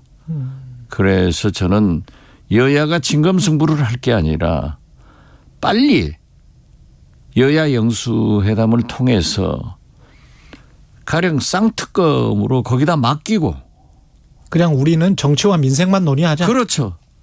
양당 특히 대통령과 이재명 대표는 경제 민생 물가 문제로 가자. 그래서 저는 쌍특검을 하는 것이 오히려 더 바람직하다. 거기다 맡기는 거예요. 딱 지금 보면은 거듭 말씀드리지만은 YS 때 사정으로 가서 높은 사람 다 잡아가니까 국민들이 박수는 치고 김영삼 대통령 지지도가 90% 이상 올라갔는데 결국 IMF 외환 위기로 망했단 말이에요. 그때는 또 하나회 해체랄지 뭐 이런 것들이 있었으니까. 그랬어요. 예. 아무튼 사정이었어요. 그렇기 때문에 국민들은 이제 박수를 보냈지만은 시원하다 했지만은 지금 현재 그때 당시의 경제 규모와 대한민국의 경제 규모는 달랐습니다. 그렇죠. 예. 완전히 달라졌죠. 당시는 우리나라 전체 예산이 200조도 못 됐어요. 지금은 600조가 예. 넘잖아요. 그렇죠. 이런 사이즈인데 과연 경제 물가는 누가 잡고 그렇게 진검승부로 가느냐. 그래서 저는 거듭 말씀드리지만은 대통령께서 영국 엘리자베스 여왕 장례식 가시기 전에 여야 영수회담 해서 경제 물가 문제 제시하고 이건 쌍특검으로 보내자. 가서 철저히 규명하자. 저는 그렇게 거듭 주장합니다. 이러다는 진짜 나라 망합니다. 근데 여야의 원로들이 이제 윤석열 대통령에게 정치를 좀 했으면 좋겠다. 정치인이 됐기 때문에 근데 그런 조언을 많이 하는 것 같은데 그럼에도 불구하고 최근의 행보 그리고 대통령이 되고 난 다음에 어떤 과거의 정치인들이 김영삼, 김대중 전 대통령이 했던 정치인들의 어떤 정치적인 대타협이랄지 만나서 이야기해서 뭔가를 푼달지 뭐 이런 거는 아무런 조짐이 없는 것 같습니다. 그러니까 윤석열 대통령께서 자꾸 말씀드리지만 예. 대통령을 검사, 검찰총장 하던 식으로 이분법 사고를 가져서는 안 돼요. 오직 하면은 제가 모두에 말씀드렸듯이 국가는 왜 실패하는가. 그 유명한 저자인 미국 MIT 에스보글로 교수가 우리 한국의 가장 큰 문제는 정치 갈등의 해소다. 이것부터 해결하지 않으면은 나라가 어려워진다 했겠어요. 그래서 저는 윤석열 대통령이 물론 추석에 나 김치찌개 잘 끓인다 해서 김치찌개 대접하고 여러 가지 시장 방문하지만은 그건 눈에 안 들어와요. 지금 국민들은. 예. 지금 이건 대통령은 국가 문제를 풀어가는 해결하는 그런 대통령이어야지 문제를 자꾸 만들어가는 대통령이 돼서는 안 됩니다.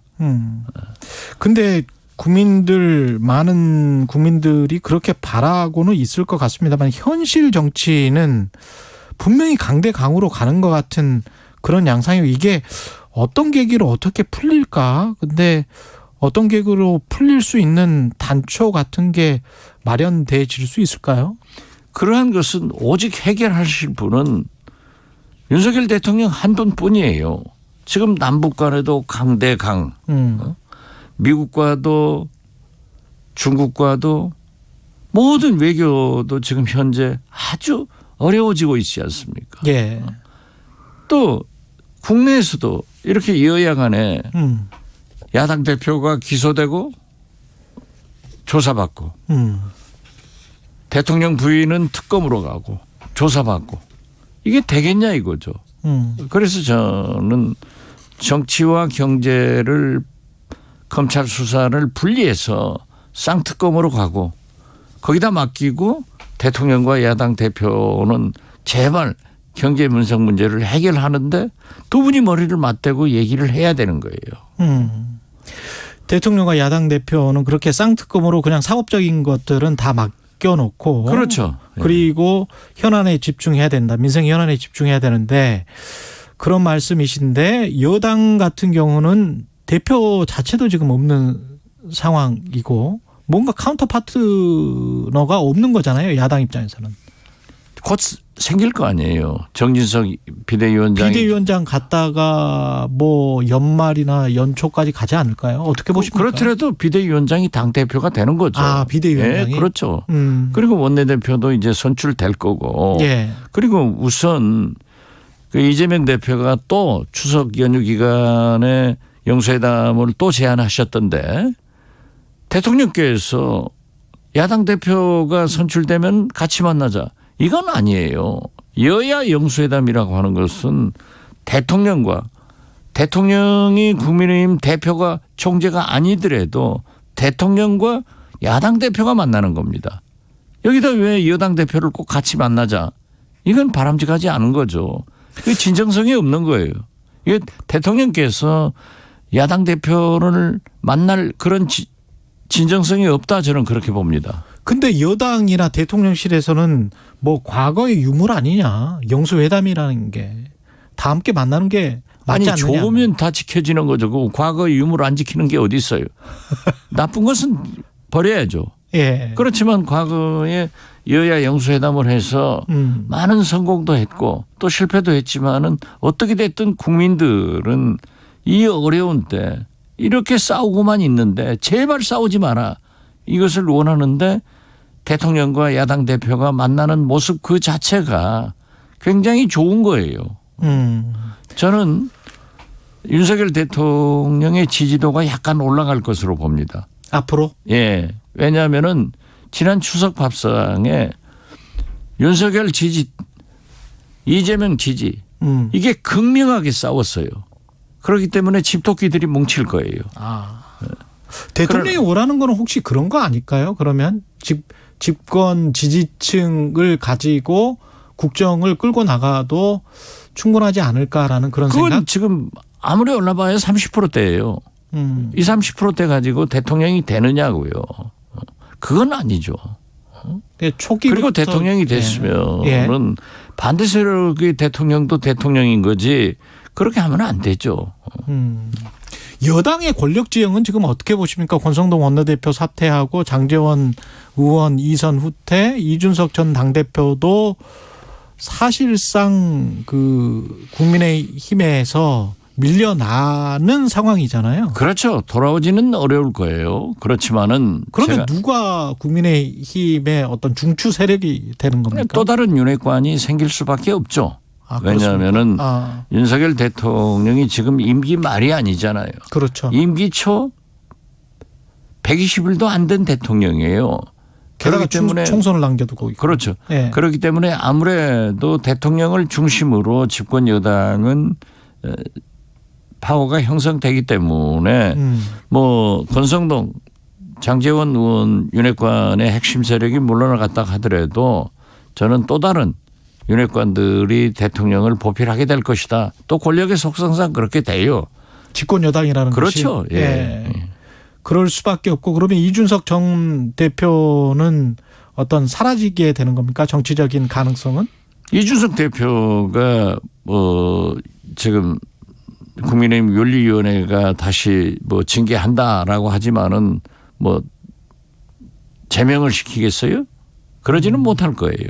국민 여론이 있기 때문에. 네. 보십시오. 지금 차기 국민의힘 당대표로 1등이 유승민 아니에요. 국민은. 그리고 이준석 전 대표도 상당한 지지를 받고 있던데 국민 속에 살아 있어요. 그렇기 때문에 저는 이준석 대표는 계속 이러한 저항을 하다가 내후년 이 선거. 총선에 어떤 역할이 있을 것이다 그렇게 봅니다. 그 총선 직전에 만약에 그 탈락한 당협위원장 그 공천을 못 받은 어떤 사람들과 연합해서 당을 만들 가능성 총선 몇 개월 전에 평론가들은 좀 이야기를 하고 있는 것 같은데 저는 매우 높다고 봅니다. 매우 높다. 왜냐하면 우리 정당사 정치사를 보면은 항상 주류 세력이 그 자기들의 파워를 계속 연장시키기 위해서 공천에 칼질을 한다고요. 예. 그렇다고 하면은 제가 볼 때는 이 윤핵관들이 공천을 장악할 거고 그래서 이준석 계열을 또 비주류 계열을 칼질을 했을 때 그게 뭉쳐가지고 보수 신당이 창당될 수 있다. 저는 거기까지 보고 있습니다. 그 즈음에 2023년 가을이나 2024년 겨울쯤에 그 1, 2월이 되겠죠. 그때 민주당은 어떻게 될까요? 민주당은 전통적으로 민주당은 탄압을 받으면은 강하게 뭉치는 DNA가 있습니다. 그렇기 때문에 실제로 그 민주당의 본산인 호남에 가서 보더라도 예. 저도 지난 주말에 갔다 왔습니다마는 이재명이 우리가 뽑은 민주당의 대표인데 이걸 기소하고 수사해 뭉쳐서 싸우자. 세게 싸우자. 이런 기류가 생기더라고요. 그 싸우는 DNA가 있어요. 그렇기 때문에 민주당은 이재명 대표가 얼마나 리더십을 세워서 상대적으로 하느냐. 그리고 당과 국가를 위해서 어떤 개혁의 프로그램으로 움직이느냐 이런 것이 되겠지만은 제가 볼 때는 정치는요. 나의 불행이 당신의 행복으로 가지 않습니다. 꼭 그렇게 가지는 않습니다. 예, 국민의 힘이 분열하면은 민주당의 분열도 굉장히 높아진다. 저는 그렇게 보고 있습니다. 국민의힘이 분열하면. 네. 왜냐하면 그래도 우리한테 기회가 있을 수 있겠구나. 분열된 세력에게. 그렇죠. 그리고 이제 그 민주당도 공천이 그렇죠. 마찬가지겠죠. 이재명 대표가 네. 탕평으로 잘 하면은 문제가 있는데 소위 친명으로만 한다. 그렇게 나왔을 때 굉장히 그 문제가 있는 거죠. 게다가 의석수는 지금 더 많으니까 훨씬 더 많으니까 예. 그걸 수성을 한다면 그것도 쉽지 않은 문제겠습니다. 그러니까 우리 정당사를 보면은 총선을 앞두고는 수요가 생기거든요. 여러 사람이 예. 출마하려고 하면은 예. 공급처. 그렇죠. 신당이 생길 수밖에 없는 그런 형편이에요. 예. 명면할 수도 있죠. 예. 그런 세력들이. 그 대통령실 인적 개편은 한 50명 정도 갈렸다고 하는데 그럼에도 불구하고 검찰 편중은 여전하다. 그렇죠. 아무도 없잖아요. 그리고 이거야말로 국기문란입니다. 어떤 정권이 예. 3개월, 4개월도 안 돼 가지고 비서관, 행정관 50여 명을 쳐내냐고요. 이 사람들이 대통령실에 기밀을 누설하고 일부 보도에 보면은 카톡방을 만들어서 자기들끼리 어쩌고저쩌고 했는데 예. 이걸 누가 추천했고 누가 검증을 했고 누가 공직 기강을 했어요. 이게 검역관들이 한 게 아니에요. 그 검역관은 한 사람도 없단 말이에요. 그리고 사람이. 여기 예. 50여 명은 전부 여의도에서 또는 시민단체에서 간 사람들인데 이분들이 지금부터 벌써 말이 시작되잖아요. 왜 나는 민주당이 그러한 것에 대해서 진짜 국정조사 같은 것을 요구해야 됩니다. 이건 국기문란이에요. 여기에 대해서 대통령도 아무 말씀 안 하고 마치 자기들이 정의로워서 잘못하는 사람을 전부 감사해서 내보냈다. 이것도 뭐 한 1년, 2년 됐다 하면 별 문제예요. 2, 3개월 돼가지고 그게 말이 됩니까? 이러한 인사를 한 게. 거기를 보고 뭐 어떤 보도를 보면은 지지도가 올라갈 수도 있다 하는데 이건 문제가 되는 거죠. 이건 절대 국가 미래를 위해서도 한 번쯤은 짚고 넘어가야 될 문제다. 저는 그렇게 봐요. 대통령실 인사를 그렇게 가볍게 할 수 있느냐. 그렇죠. 누가 예. 추천했어요? 예. 누가 검증했어요? 한 가지만 더 여쭤볼게요. 북한이 5가지 핵무기 사용 요건을 명시를 했는데 그게 되게 자의적이더라고요. 그냥 위협받으면 사용할 수 있는 것처럼 돼 있더라고요. 자의적으로 해석해서 그들의 어떤 존립이나 이런 게 위협받으면 사용하는 것처럼 그렇게 돼 있던데 이거 어떻게 봐야 될까요? 저는 윤석열 정부의 대북 자세에 대해서 진전됐다. 그렇게 긍정적 평가를 합니다. 왜냐하면 북한이 비핵화의 길로 또 그 말만 해도 여러 가지 경제 지원 등 하겠다. 그리고 권영세 장관도 비록 추석에 딱 당겨서 말씀했지만은 이산가족 상봉을 위해서 만나자. 예. 이런 건 상당히 좋아요. 그렇지만 북한은 절대 지금 비핵화로 가지 않습니다. 누가 선제 타격을 먼저 얘기했어요? 누가 선제 타격을? 그러니까 북한도 거기에 대한 반응을 보이는 거예요. 그래서 저는 그 북한의 그러한 태도에 일희일비하지 말고 우리 한미 당국은 북한을 대화의 장으로 나올 수 있는 그러한 것을 만들어 나가야 된다. 저는 그렇게 봅니다. 여기까지 듣겠습니다. 영원한 현역 정치의 품격 박지원 전 원장이었습니다. 고맙습니다. 네, 감사합니다. 오늘 하루 이슈의 중심. 당신의 아침을 책임지는 직격 인터뷰. 여러분은 지금 KBS 1라디오 최경영의 최강시사와 함께하고 계십니다.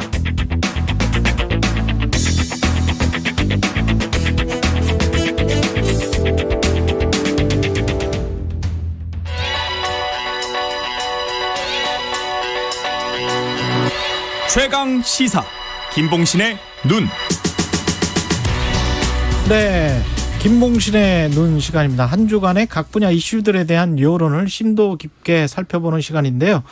아까 뉴스 언박싱 때 SBS 여론조사를 좀 해서 MBC 여론조사를 좀 봐야 되겠네요. 예. 예. MBC 여론조사 개요부터 말씀해 주십시오. 예. 이번 조사는 MBC가 여론조사 전문기관 코리아 리서치 인터내셔널에 의뢰해서 9월 7일부터 8일까지 진행한 결과입니다. 자세한 사항은 중앙선거여론조사심의위원회 홈페이지를 참조하시면 되겠습니다. 추석 민심 여론조사 MBC가 진행한 건데 대통령실 인사 개편도 있었고 인사 개편이 국정 운영 쇄신에 도움이 되는가 이렇게 질문을 했군요. 예. 근데 도움이 될 것이다라고 응답한 응답자는 이제 3분의 1 정도인 34.7%, 도움이 되지 않을 것으로 본다는 응답이 56.2로 과반입니다. 그렇군요. 예. 이게 그 지지율이랑 거의 비슷하네요, 숫자가. 예. 지지율은 이제 이번에는 윤 대통령 잘하고 있다라는 긍정 평가가 30.4인데요. 이것보다 약간 높지만 사실 인사 개편으로 쇄신을 기대하기 어렵다라는 그런 응답이 과반이어서요. 좀 국민적 우려를 일소할 정도의 충격은 아닌 것 같습니다. 그 인적 쇄신을 한 게 대통령실 인사 개편을 한 게 지지율 반등을 위해서 했다. 뭐 이런 이야기도 있었지 않습니까? 예. 근데 이게 실제로 도움이 됐습니까? 34%면? 그닥인데요. 제가 봤을 때는 그다지 별로 이렇게 파급 효과는 없고요. 여전히 긍정평가 대통령에 대한 긍정평가 30.4, 부정평가 63.6% 부정 우세고요. 특히 이제 이게 4점 척도입니다. 그 중에서 매우 잘못하고 있다라는 적극 부정 이게 이제 40.9%로 상당히 많습니다. 그래서 40.9%? 전체 40.9%인 거죠, 그러니까? 그렇습니다. 전체 중에 10명 중 4명이 매우 부정. 매우 부정. 예. 그래서 인사 개편이 지금은 긍정평가 이제 상승 반전에 별 도움이 되고 있지 못한 것 같습니다. 나이별로 보면 어떻습니까? 윤 대통령과 관련해서 매우 20에서 50대까지 이게 이제 벌써 50대까지입니다. 부정이 60에서 70%입니다. 과반 정도가 아니고 예, 6명, 7명은 20대에서 50대까지는 부정입니다. 50대에서도 절반 이상이라고 보시는 게 맞습니다. 60에서 20대부터 50대까지가 60에서 70% 정도. 결국은 70대 이상 그러면 60대, 70대 이상에서 60대, 70대 맞습니다. 지지율을 뒷받침하고 있는 거네요. 그렇죠. 고령자 중에서가 좀 지지하시는 분들, 긍정평가하시는 분들이 좀 많이 분포해 있는 건 맞습니다. 대선 때 2030 특히 20대 이대남 이쪽에서는 상당히 많이 빠진 것 같고요. 그렇죠. 세대 포이론이 이제는 좀 무력화됐습니다. 예. 그리고 김건희 여사 관련해서는 어떻습니까? 예, 이거는 좀 더 안 좋은 것 같은데요. 예. 이게 이제 그 최근 경찰이 허위 경력 거짓 해명 의혹에 대해서 무혐의 처분에 내린 것 이것에 대해서 공정한 수사 결과다가 24.2%입니다. 수치 중에서 가장 좀 안 좋습니다. 긍정률보다도 낮고 불공정한 수사 결과다가 64.7이니까 거의 3명 중에 2명은 불공정하다 이렇게 봤습니다. 그렇게 보고 있군요. 3명 중에 2명. 공정하지 않다. 그러니까 제대로 수사를 안 한 것 같다. 그렇습니다. 이게 좀 심각한 거는 보수 성향자 중에서도 공정이 44.2, 불공정이 41.4로 완전히 대등하거든요. 아, 그러네요. 또 국민의힘 지지자 중에서도 공정은 55.7인데 불공정이 29.8로 사실 국민의힘 지지자 10명 중 3명이 불공정하다고 응답한 게 돼서요. 거기에서도 그 도이치모터스 주가 조작 관련해서는 특검이 필요하다, 맞습니다. 필요하지 않다. 어떻게 이것도 나왔나요? 수치가 참 대통령실에서는 좀 주목해서 보셔야 될 부분일 텐데요. 필요하다. 이게 특검이 필요하다라는 응답이 62.7이니까 그것도 비슷하네. 아까 그것과 다수입니다. 필요하지 않다라는 응답은 32.4에 그쳤습니다. 이게 김건희 리스크 이야기를 하지 않습니까? 이게 지지율에 계속 영향을 미치는 것 같습니까? 제가 볼 때는 이제 국정 긍정률의 하방 압력으로 작용하고 있기 때문에 상승 반전에 굉장히 큰 걸림돌은 맞습니다. 다만 이제 그러면 이게 계속해서 터질 때 긍정률이 더 떨어질 것이냐라고 하면 이미 어느 정도 지표에는 반영이 되어 있기 때문에 더 떨어지지 않고 지금과 같은 이제 박스권으로 고착화되게 만드는 요인인 것 같습니다. 정당 지지율은 어땠습니까? 정당 지지율이 두 당이 더불어민주당이 38.5, 국민의힘이 34.5로 4%포인트 격차인데요. 이 오차범위내에서 대등합니다. 정의당은 6.6, 무당층이 17.9 이렇게 나와서 아주 그 두 당이 팽팽하게 지금 겨루고 있습니다. 새롭게 지금 이재명 당대표 선출됐었잖아요. 거기에 대한 의견도 물어봤습니다. 잘할 것 같다라는 기대감. 이게 57.9니까 10명 중에 한 6명꼴로 잘할 것 같다. 잘못할 거다라는 것은 36.6입니다. 이재명 그 당대표와 관련된 대장동 개발 특혜 의혹, 검찰 최근에 수사, 이 공직선거법 위반 혐의로 수사하고 소환도 했고 그랬었는데 국민들은 어떻게 생각하고 있습니까? 이게 지금 이번에 KRI가 물어보는 방식은요. 이게 공직선거법 위반 혐의로 수사하고 있는 것, 이 표적 수사냐, 그래서 문제되는 거냐, 아니면 법적 절차에 따른 것이냐, 이렇게 이제 물어본 거거든요. 그렇게 됐을 때 이제 법적 절차에 따른 것이다가 52.3으로 절반입니다. 근데 표적 수사라서 문제가 된다는 42.4로 물론 적지 않지만 오차 범위를 넘어서서 법적 절차에 따른 것이다라는 응답이 많습니다. 역사적으로 봤을 때 어떤가요? 이런 수사들이 역풍으로 이어지기도 합니까? 동정론으로. 그렇죠. 아무래도 이제 사실이나 뭔가가 다른 게 나와야 되는 거죠. 그렇죠. 확실하게 이제 문제가 있다고 하면 모를까. 그렇지 않으면 역풍이 있고 또 진영 결집을 상당히 촉발하는 그런 기제가 되기 때문에요. 요거는 이제 결과를 좀 봐야 될 것 같습니다. 여당 관련 이슈는 이준석 전 대표의 정진석 그 비대위 체제의 출범이었는데 법원의 결정 취지를 훼손한 것으로 본다가 높네요. 절반입니다. 53.5%. 절반을 조금 넘는 응답자가 훼손했다. 법원의 결정을 훼손했다. 법적 절차를 갖추는 것으로 문제가 없다라는 응답은 35.6에 그쳤습니다. 여기까지 듣겠고요. 아쉽지만 여론조사로 살펴보는 한 주간의 이슈.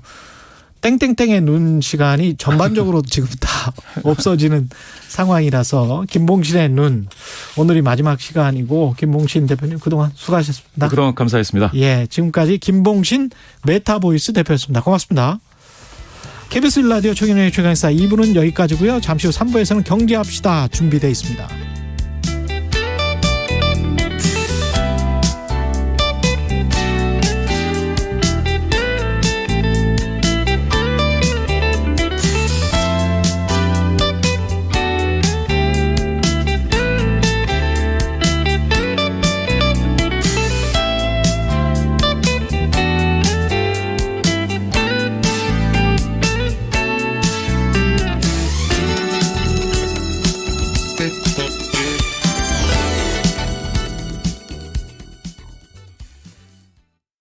잠시 후 8시 반부터 일부 지역국에서는 해당 지역 방송을 보내드립니다.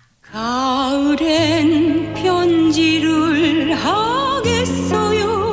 가을엔 저 홍사운에게 편지를 보내주세요. 경제와 관련된 여러분의 진실한 사연이면 무엇이든 좋습니다. 저희는 총 상금 6천만 원으로 보답하겠습니다. 자세한 내용은 오후 4시 5분 홍사운의 경제쇼에서 확인하세요.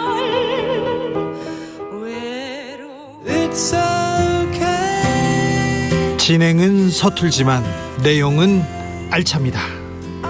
진실의 편에서, 정의의 편에서, 약자의 편에서 뉴스를 전합니다. 주진우 라이브와 함께 더 많이, 더 오래 웃었으면 좋겠습니다. 매일 오후 5시 5분 KBS 1라디오 주진우 라이브. 지금 시각은 8시 30분입니다. KBS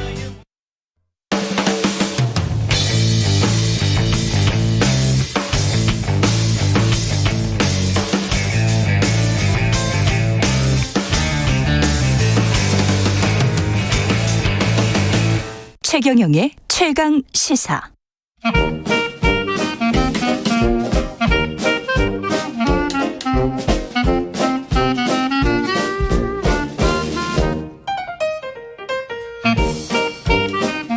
네, 최경영의 최강시사 경제합시다. 월요일은 명쾌한 경제 이야기 해보고 있습니다. 오늘도 박정호 명지대학교 특임교수 나와 계십니다. 안녕하세요. 예, 안녕하세요. 예, 오늘은 연금 이야기 해봐야 될 텐데요. 예, 이제 어느 순간인가 이게 연금 이야기가 너무 뻔한 얘기가 돼버렸죠. 그렇죠. 예. 예. 늘 똑같은 얘기입니다. 점점 더 고갈이 앞당겨지고 있고 이번 코로나19와 같은 한 번 더 경기 침체 비슷한 현상이 일어나고 나면 학기 출산율은 더 가속도로 떨어지고 그리고 경제 성장률은 또 저성장 기조가 더 고착화되고 가속화되고 그러다 보니까 국민연금의 고갈 속도가 조금 더 앞당겨지더라.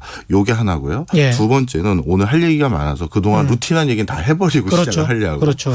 두 번째는 뭐냐면 지금 이런 상태에서 또 이 얘기가 다시 나온 이유가 뭐냐. 국가에서는 5년 단위로 국민연금이 잘 건전하게 뭐라 할까요? 남아있는지 앞으로는 어떻게 되는지 시계열을 정례적으로 조사하는데 그 5년간의 그 조사가 이제 시작돼 가지고 내년에 이제 또 발표가 될 텐데 그런 시점들까지 맞물리면서 요즘 우리 사회에서 국민연금이 다시 한번 더 이슈가 되고 있는 상황입니다. 특히 또 국민연금 수익률도 낮더라. 예. 뭐 시장 상황이 워낙 안 좋으니까. 맞습니다. 지금 뭐 국민연금 그러면 일반적으로 투자하는 용처가 크게 뭐 기타까지 합치면 4가지라고 보면 되는데요. 우리 개인들의 재테크랑 똑같습니다. 조금 다른 점은 채권의 비중이 제일 높다는 거고요. 예. 그거는 이제 국가의 어떻게 보면 미래 자산에 해당되고 국민들 전체의 노후에 해당되는데 가장 안전한데 일단 뭐라 할까요? 많은 비중으로 돈을 넣어놔야 되잖아요. 예. 그런데 채권이라는 것도 장기적으로는 경제 성장률의 경제 성장률과 수익률이 맞물리다 보니까 이번에 아마 코로나19 지나고 나서 올해 내년 뭐 내후년까지 이어질지도 모르는 전 세계적인 경기 침체와 함께 우리나라가 또 저성장 기조로 더 가속화될 가능성이 많거든요. 그러면 2030년대 중반에서 2040년 되기 전에 경제 성장률이 0%가 되는데 지금도 국민연금 수익률이 낮아졌다고 했지만 30년대 중반 이후부터는 채권으로 인한 수익률은 거의 0에 가깝다고 봐야 되는 거거든요. 그러네. 그러면 더 낮아질 거고요. 그다음에 주식인데 주식이라는 거에 지금도 투자 비중이 정말 상상을 초월할 정도 높아요. 우리나라의 우량 기업들 중에서 2대 주주, 3대 주주가 다 국민연금입니다. 근데 여기에서 또 만약에 이제 투자 비중을 주식에 늘려라. 그러면 뭐 늘릴 수는 있겠죠. 그리고 그렇죠. 우리 주식 부양하는 데도 좀 도움이 될 수는 있습니다만 이거는 우리들이 재테크하는 수장과 우리들의 노후를 계란을 한 바구니에 담는 거다 보니까 우리나라처럼 대외 개방도가 높고 수출 의존도가 높은 국가들은 한 번 외부에서 외풍이 불면 진짜 돈이 밀물 썰물처럼 들어왔다 나갔다 하거든요. 그렇죠. 그럴 때마다 주식시장으로 인해서 국민연금의 어떤 잔고와 우리 그 주머니의 잔고가 너무 크게 연동되다 보니까 이것도 옳은지가 의구심이에요.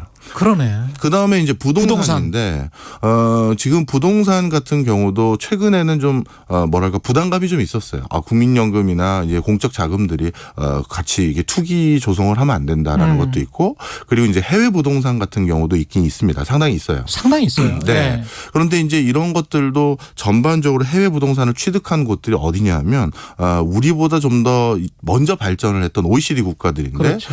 그들 국가들도 이제 아주 핵심적인 지역을 말고는 점점 이제 부동산 시세가 이렇게 안정적이지 않는 기조로 바뀌어가고 있거든요. 그렇군요. 예, 국제적으로 이제 빈집 문제가 심각해지니까요. 그런 상황에서 한 곳에 많은 돈을 투자한 그런 형태의 부동산, 뭐 그런 형태로 이제 변경을 하다 보면 또 여기도 투자 비중을 늘릴 수가 없어요. 자, 그러니 우리가 국민연금의 잔고가 지금 2038년까지는 계속 돈이 늘 수밖에 없거든요. 2038년까지 1,000조 이상이 되는 거죠? 맞습니다. 예. 그러다 보니까 이러다 보면 안정적이고 또는 우량한데 돈을 넣은 거는 이미 다 늘 만큼 넣었고 예. 그러면 이제 돈을 넣을 데가 없다 보면 조금 덜 수익률이 나거나 덜 안정적이거나 덜 우량한 데 돈을 넣게 되고요. 아이고요. 그렇게 되면 이제 또 수익률이 이게 떨어질 수밖에 없는 요인 중에 하나로 작용하는 거죠. 오늘 특별히 지적하실 부분은 어디에 있다 그러면 앞으로 투자해야 되지 뭐 이 문제를 말씀하시려는 거예요? 뭐 이거는 진짜 네. 솔직히 답이 없는 상황입니다. 그렇죠. 그러다 보니까 네. 이제 그 지금 분위기는요. 국민연금 수익률을 어떻게 더 올려서 우리가 잔고가 메말아가는 걸 뒤로 연장한다. 이 논의는 사실 뭐 학자들 사이에서는 사실은 거의 안 하는 상황이에요. 물론 저희들이 답을 못 찾는다고 답이 없는 건 아닙니다만 네. 그래도 논의를 하는 가장 중추적인 핵심 축이 공부하신 분들이다 보니 그분들은 이건 쉽지 않은 거다라고 하고 일본이나 뭐 유럽의 많은 우리보다 먼저 국민연금을 개혁했던 나라들을 이제 반추해서 우리도 개혁을 하려는 그 부분인데 예. 여기에서 제가 좀 말씀드리고 싶은 게 있었어요. 예. 일본이나 뭐 유럽 같은 경우를 보고 그런 시기로 또는 그런 방식으로 국민연금 개혁안을 만들면 이번에 큰일 난다. 그 얘기가 제가 하고 싶은 얘기예요. 일본이나 유럽 방식은 국민연금 따라하지 말아라. 예, 그렇게 하면 안 된다는 건데요. 그 이유가 여러 가지가 있습니다. 첫 번째는 우리가 초고령화로 진입하는 속도가 전 세계에서 제일 빨라요. 그렇죠. 예. 그러다 보니까 지금 유럽과 일본이 했던 국민연금의 개혁 속도는 우리가 이미 문제가 코앞에 떨어진 발등에 불 떨어진 정도가 아니라 몸이 다 타버린 다음에 해결책이 나오는 수준밖에 안 돼요. 대표적으로 스웨덴 같은 경우 국민연금을 아주 전국적인 합의를 도출해서 개혁한 걸로 알려져서 그걸 많이 이제 성공 사례로 우리가 벤치마킹 하자고 하는데 예. 스웨덴은 국민연금을 전 사회에 동의 아래 개혁하기 위해서 동의가 잘 안 되니까요. 그렇죠. 그래서 15년이 걸려서 7개 정당이 모두 합의해서 국민연금이 개혁됐거든요. 거기다 우리보다 인구가 훨씬 적잖아요. 그것도 그렇고요. 예. 근데 15년이 걸린다는 건 아까 말씀드린 것처럼 지금 저희가 이제부터 개혁 논의에서 15년 뒤면 이제 국민연금이 본격적으로 고갈될 시점부터 이제 개혁안을 얘기한다라는 건데 그때는 사회적 합의라는 게 이루어지기 정말 쉽지가 않고 이루어져봤자 의미가 없어요. 그동안 어떻게 덜 내든지 어떻게 받을 건지에 대한 합의가 그 전에 일어나야 고갈 속도를 훨씬 더 늦추는 건데 너무 늦은 거고요. 그런데 이제 우리나라뿐만 아니라 전 세계적으로 국민연금을 방금 스웨덴처럼 15년 이상의 합의가 거치지 않으면 특정 그 개혁안에 깃발 꽂았던 정당이나 정치인들이 크게 뭐랄까요? 상처를 받아요. 대표적으로 일본도 한 10몇 년 동안 더 정확히 말하면 30몇 년 동안 일본 사회에서 국민연금과 후생연금을 어떻게 할 건지 일본 연금 구조가 2개인데 그걸 논의를 했었는데 그걸 1999년에 일본이 이제 크게 경제적 충격을 받고 나서 그 개혁안을 진행하는 걸 또 다시 한 5년 미뤘다가 예. 고이즈미 때 2004년 2024년도에 그 드디어 개혁안을 이제 시행을 했거든요. 시행이 간단해요. 돈 좀 더 내주십시오예요. 단계적으로. 그랬더니만 2004년도 7월 달에 고이즈미가 참의원 선거 때 자민당이 대패를 한 적이 있어요. 그 뒤로 일본에서도 다시 선거 기간 때는 국민연금 얘기를 잘 안 꺼내요. 네. 근데 우리는 선거가 2024년 총선이니까 하려면 올해나 내년에는 국민연금 이야기를 여야가 해야 되지 않을까요? 자, 그런데 이제 결국은 어느 쪽에서 얘기를 하면 다른 쪽에서 저쪽 의견이었다라고 하면서 물론 양쪽에서 모두 필요한다는 건 아는데 누가 먼저 얘기를 꺼내느냐를 바탕으로 그걸 뭐랄까 더 씌우려고 한다고 해야 되나요? 네. 이런 움직임들이 전 세계적으로 많아요. 그러다 보니까 지금 우리가 아예 그러면 정치적으로 갑자기 대타협이 이루어진다. 저는 그런 걸 기대하는 건 너무 순진한 생각인 것 같고 네. 그렇다면 개혁안을 만들 때 늘상 지금도 몇 번의 계약을 우리가 했잖아요. 그런 게 아니라 성큼 큰 걸음을 걸어야 된다는 거예요. 한 번에? 한 번에. 네. 그래서 이번에도 조금 수정하고 그런 게 아니라 한 번의 개혁안을 큰 거를 이제 얘기를 하면서 차라리 뭐 5년이 좀 더 걸리더라도 그걸 얘기해야 된다는 게 하나고요. 그게 스몰 스텝 하지 말고 이거는 빅 자이언트 스텝으로 가야 된다. 그럼요. 왜냐하면 우리나라 초고령 속도가 너무 빠른 게 있고요. 그다음 두 번째, 유럽이나 일본처럼 우리가 정년 연장을 해가면서 국민연금을 개혁하는 방식도 이것도 맞지 않는다는 거예요. 이것도 좀 설명을 드리면 일본 같은 경우는 최근에 2021년에 정년을 거의 또 연장을 해서 이제 70까지 일을 하는 걸로 바꿨고요.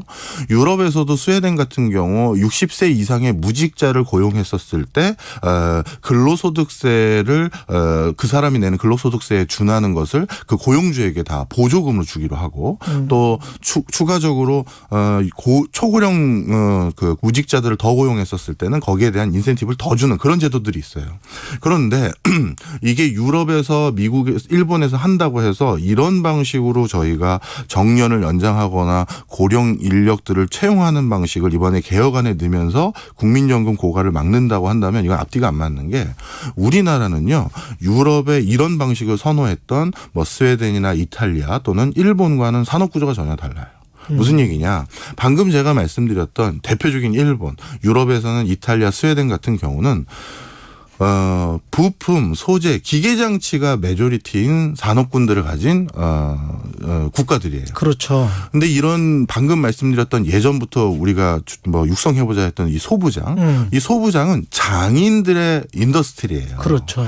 그러니까 오랜 노하우로 뭐 예를 들어서 어떤 압력과 어떤 온도로 어떤 표면 처리를 했었을 때 그런 식으로 이 물건이 딱 나온다. 수십 년 걸리죠. 수십 년 걸려서 자기만 아는 공장장과 사장님만 아는. 그래서 그 공장에 가면 여기는 관계자 외 출입 금지 이렇게 현판 붙어 있는 그런 데예요.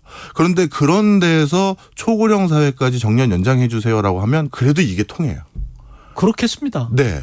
근데 우리나라는 주력 산업이 뭐냐 하면 반도체, 디스플레이, 뭐 ICT 전부 와해성 혁신을 기반으로 해서 30, 40대가 주력인 산업이에요. 그러다 보니까 우리나라는 전 세계에서 산업 현장에서 로봇 밀도 지수라는 게 있거든요. 로봇 밀도 지수가 전 세계 1, 2등 하는 나라가 우리나라예요. 맞아요. 그러니까 이미 고령 인구를 정년을 연장해서 더 고용해 줄 수 있는 산업군이 없어요. 초고령 플러스 로봇 공정이 너무 많은 사회군요. 그렇죠. 그리고 지금도 자연 감소분, 은퇴하는 사람을 말하는 겁니다. 은퇴하고 나면 일정 부분이 쌓이면 요 공정 이제 자동화해도 돼 해서 자동화를 늘리고 있는 게 중견기업 이상의 추세인데. 충분히 그렇게 할 수 있는. 네. 그런데 갑자기 초고령 인력을 더 고용해라. 이거는 어찌 보면 뭐 없는 거를 자꾸 강요하는 것밖에 안 되는 거예요.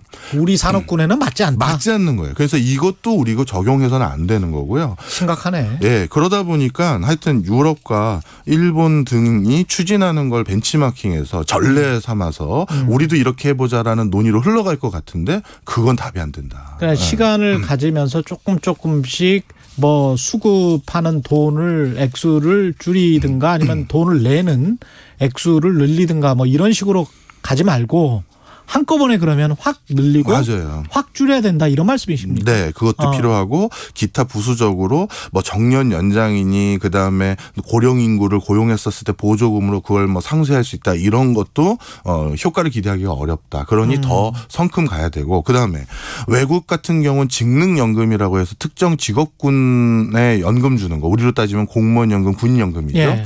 이런 것들을 통폐합하는 작업을 일본도 했었고 유럽도 많이 했었어요. 그럼 이번에도 이제 그걸 해야 되는데 이것도 그 특정 직업군의 반발이 뭐 정말 어마어마하거든요. 난리겠죠. 그럼 이게 예. 표 떨어지는 일이고 어찌 보면 박봉에 고생하시는 직업군들에 해당되는 것들이거든요. 그렇죠. 국민연금, 공무원연금. 그분들이 과연 쉽게 동의를 하시겠느냐. 그렇다면 어떤 형태로든 대안을 이제 같이 얘기를 하거나 실질적인 숫자를 가지고 얘기하면서 그분들에게도 뭔가 계획을 짜든지 플랜을 짤 수 있게끔 그렇죠. 해야지 이제 정년 한 뭐 3, 4년, 5년 남긴 분에게 이제부터 갑자기 싹 바꿔서 전부 언제부터는 안 준다 이렇게 하면 안 되고 예. 제가 빅스텝이 필요한 이유가 대단히 개혁을 하려면 지금 논의하는 건 바로 한 뭐 6년이나 7년 뒤에 언제부터 하니 그럼 만약에 저 더 법안이 통과되면 내 연금도 내 노후도 이렇게 바뀔 수 있구나. 인생 설계를 할 수 있도록. 그렇죠. 그게 같이 필요한 거예요. 자금자금 바꾸는 것은 우리 흔히 자주 하는 냄비 속 개구리처럼 계속 고갈되는 것만 서로 조금 이제 폭탄 돌리게 하는 꼴밖에 잘못하면 따뜻한 줄 알았는데 네. 그렇게 하다가 죽을 수가 있다. 네, 맞습니다. 네. 예, 여기까지 듣겠습니다. 경제합시다. 명지대학교 박정호 투김 교수였습니다. 고맙습니다. 감사합니다. 이 시각 교통 상황입니다. 귀경정체 충청권에서 가장 먼저 시작됐습니다. 논산 철안고속도로 논산 방향으로 정안휴게소에서 정안 나들목 쪽으로 10km 구간 정체입니다. 중부 내륙고속도로 양평 방향으로는 문경세제 나들목 부근에서 사고 났습니다. 진남터널 부근에서 문경세제 쪽으로 4km 정체고요. 이후 여주분기점에서 속도 떨어집니다. 경부고속도로 서울 방향 안성분기점 부근에서 3km 정체고요. 부산 방향은 반포에서 밀립니다. KBS 교통정보센터에서 이승미였습니다.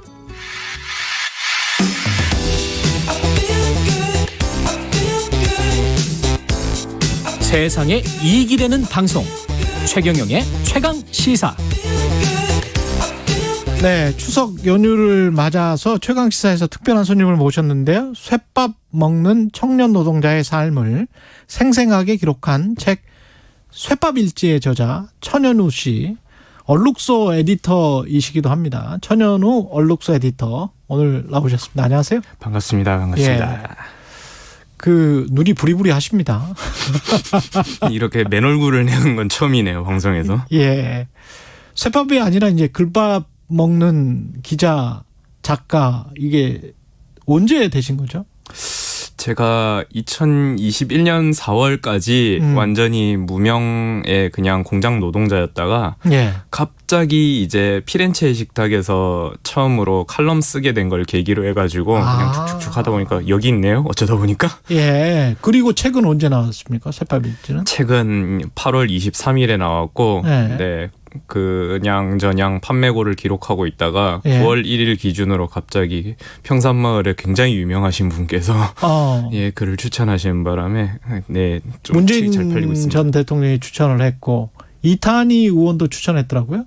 네, 그렇습니다. 예. 그 책의 갑자기 막 이렇게 추천을 받아가지고 예. 막 그 수요는 늘었는데 공급이 잘 안 되고 있더라고요. 추석하고 겹쳐가지고. 그 정도로 지금 저 창원에서 원래 공장에서 용접공을 하셨어요? 네, 창원 공장에서 용접을 하고 그 전엔 또 제조업에서 이렇게 일을 하고 있다가 제조업. 예. 네, 제조업에서 쭉 일하고 있다가 그 칼럼을 기준으로 계속 이렇게 이름이 알려져 가지고 여기에 미디어 플랫폼 얼룩소에서 지금은 일하고 있습니다.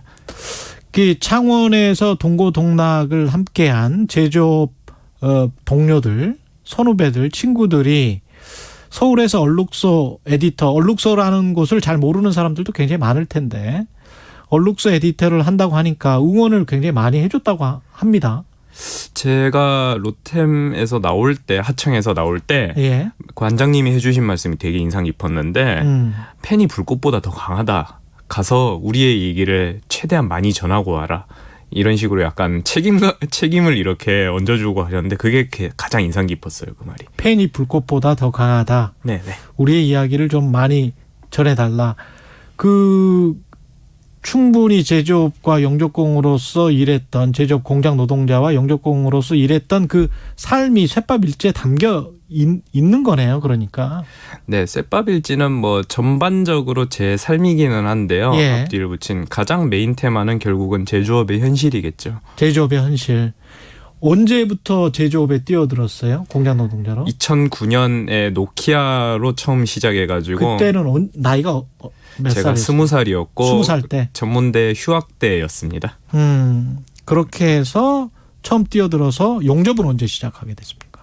용접을 2015년에 집안의 가세가 굉장히 기울어 버리는 바람에 15년에 기울어서 2015년 5월에 용접 산업기사 자격증을 취득하고 본격적으로 이제 S&T 하청에서 먼저 일하게 됐습니다. 그럼 용접을 하시게 된 게 결국은 조금 더 제조업보다는 그래도 많이 벌 수 있지 않을까 그런 생각 때문에. 그렇죠. 그것도 있고 이제 그 전에 했던 일이 막노동이라던가 아니면은 그 굉장히 단순 작업 반복 작업이었기 때문에 그렇게 해가지고는 도저히 월급이나 내 삶을 낮게 할 수가 없겠다. 빚을 못 갚겠다. 이런 판단이 들어서 용접을 하게 됐습니다. 그 언론에서 나오는 제조업의 현실, 제조업 공장 노동자 용접공의 현실 뭐 이것과 직접 뭐 지금 보면 한 16, 17년 하신 거잖아요. 그죠? 그렇습니다. 그때 지금 쭉 한 경험과 그래서 지금 언론 현장에 또 있는 거예요. 얼룩소 에디터로. 네네. 언론이 충분히 이야기를 하고 있고 그 현실을 제대로 담고 있습니까? 언론이 제대로 담고 있다기보다는 이게 시간의 부족도 있고 어찌 보면은 깊숙한 이해가 어려운 것도 있는데 예를 들어 가지고 사실 산재라던가 혹은 산재가 어떻게 나는 건지 그냥 사람이 죽었다 정도만 보도를 하는데 그렇죠. 사실 앞뒤 맥락은 한국의 노동 현실을 가장 아프게 보여주는 급소거든요. 이게 비정규직이 산재율이 가장 높습니다. 근데 돈을 가장 적게 받아요. 차라리 목숨값이라도 더 달라 이렇게 말을 하고 있는 거예요 지금. 근데 그 앞뒤 맥락이 제거되니까 사람이 많이 죽는다만 남아버리죠. 그런 게 지금 언론 보도의 좀 맹점이라고 봅니다 저는. 앞뒤 맥락이 다 제거됐다. 앞에 맥락은 돈은 제일 적게 받으면서 그러면서 가장 위험한 일을 하고 그리고 돈을 죽고 난 다음에도 어떻습니까? 죽고 난 다음에는 어떤 보상이나 이런 것들이 네네네. 산재로 처리도 잘 안 되는 것 같은데요. 그렇죠. 아니 죽으면은 산재 처리는 되는데 이제 보상이 천차만별이게 되는데요. 예를 들어 가지고 만약 산재 대상자가 그 유가족이 현장에 대해서 잘 알고 있는 경우에는 보상금을 제대로 받아낼 수가 있는데 보통 유가족들은 현장을 잘 모른단 말이죠. 그러면은 현장에 대해서 제대로 얘기할 수 없고 그 난생 처음 정말 그냥 아무 평범하게 살아온 사람들이 처음으로 법원에 가가지고 법정 다툼을 하게 되는데 그럼 호구 잡히는 거예요. 그러면은 이제 계속 끌려다니고 얼마 되지 않는 보상금을 받고 끝나버리는 거죠 사건이.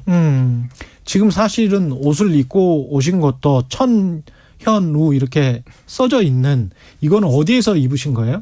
제 로템 공장에서 한 벌 입고 두 벌을 주는데 한 벌을 쓰고 한 벌을 이렇게 그냥 못 쓰게 됐는데 혹시 보관하고 쓸 계셨군요. 날이 있었까 싶어서 했던 게 이렇게 됐습니다. 본인에게 용접이랄지 공장의 일이랄지 이런 거는 어떤 의미가 있었습니까?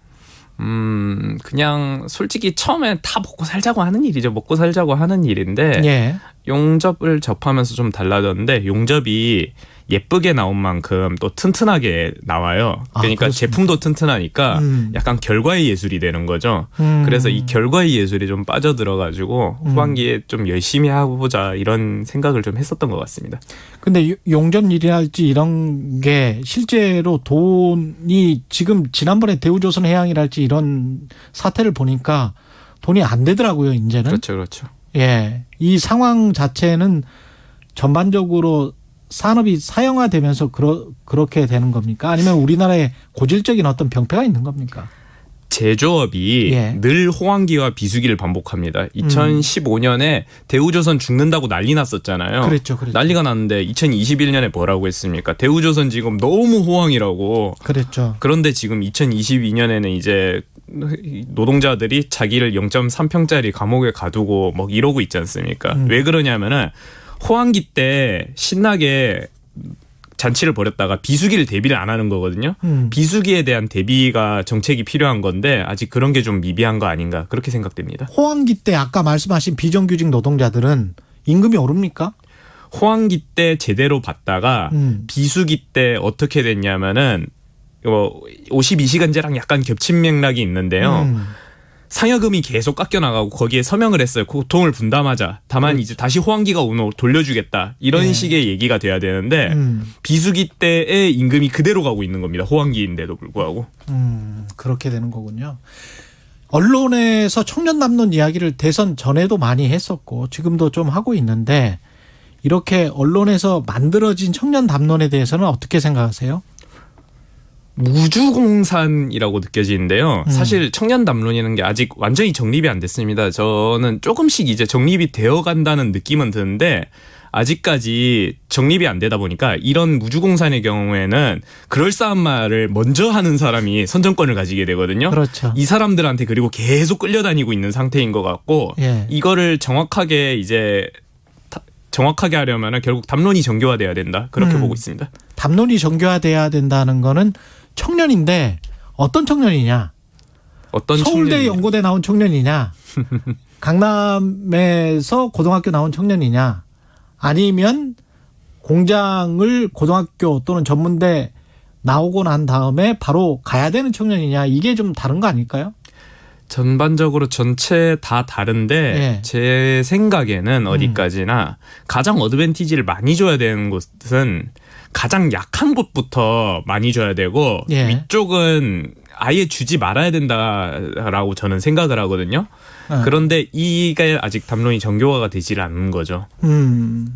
그런데 그쪽 담론은 훨씬 더 많이 되는 것 같고 오히려 이쪽 담론은 희박한데 그 쇠밥 일지가 그런 의미에서 또 굉장히 좀 의미가 있는 것 같습니다. 계속 이 글쓰기라는 거는 또 어떤 의미가 있는지 설명을 좀 해주세요. 저는 사실 글쓰기에 막 굉장한 의미를 부여하고 싶지는 않고요. 그냥 기술이거든요. 표현하고자 하는 컨텐츠가 있어야 되는데 근데 지금 이 현실을 표현하기 위해서는 결국 글쓰기랑 말밖에 없는 거죠. 그래서 궁여지책으로 선택한 방식이고 그 표현의 기술이 다 가지고 지금 여기서 얘기할 수 있는 거겠죠. 한 1분밖에 안 남았는데 셋밥 일지에서 꼭 표현하고 싶었던 건 뭘까요?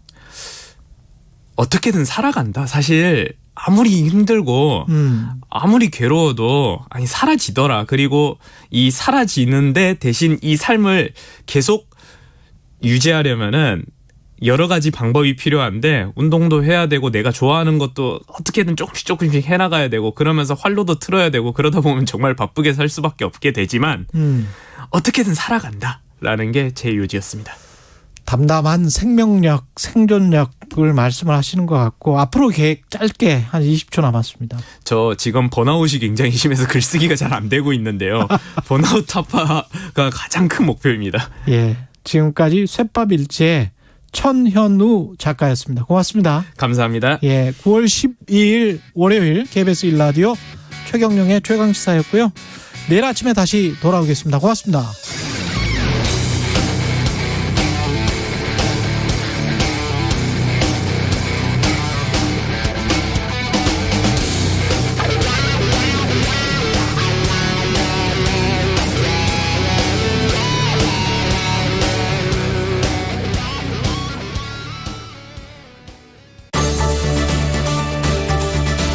우리나라의 교통사고 사망자 수는 줄고 있지만 여전히 OECD 평균보다 높은 수준입니다. 운전 중 깜빡 조는 것은 음주운전만큼이나 위험합니다. 차 안에 산소가 부족해도 졸음이 유발되는 만큼 자주 환기하는 것이 좋습니다. 또 장거리 운전을 할 때는 최소 2시간 간격으로 휴게소나 졸음 쉼터에서 쉬어가는 게 좋은데요. 갓길은 2차 사고가 끊이지 않는 위험한 장소입니다. 차량 고장과 같은 위급 상황에만 갓길에 정차합니다.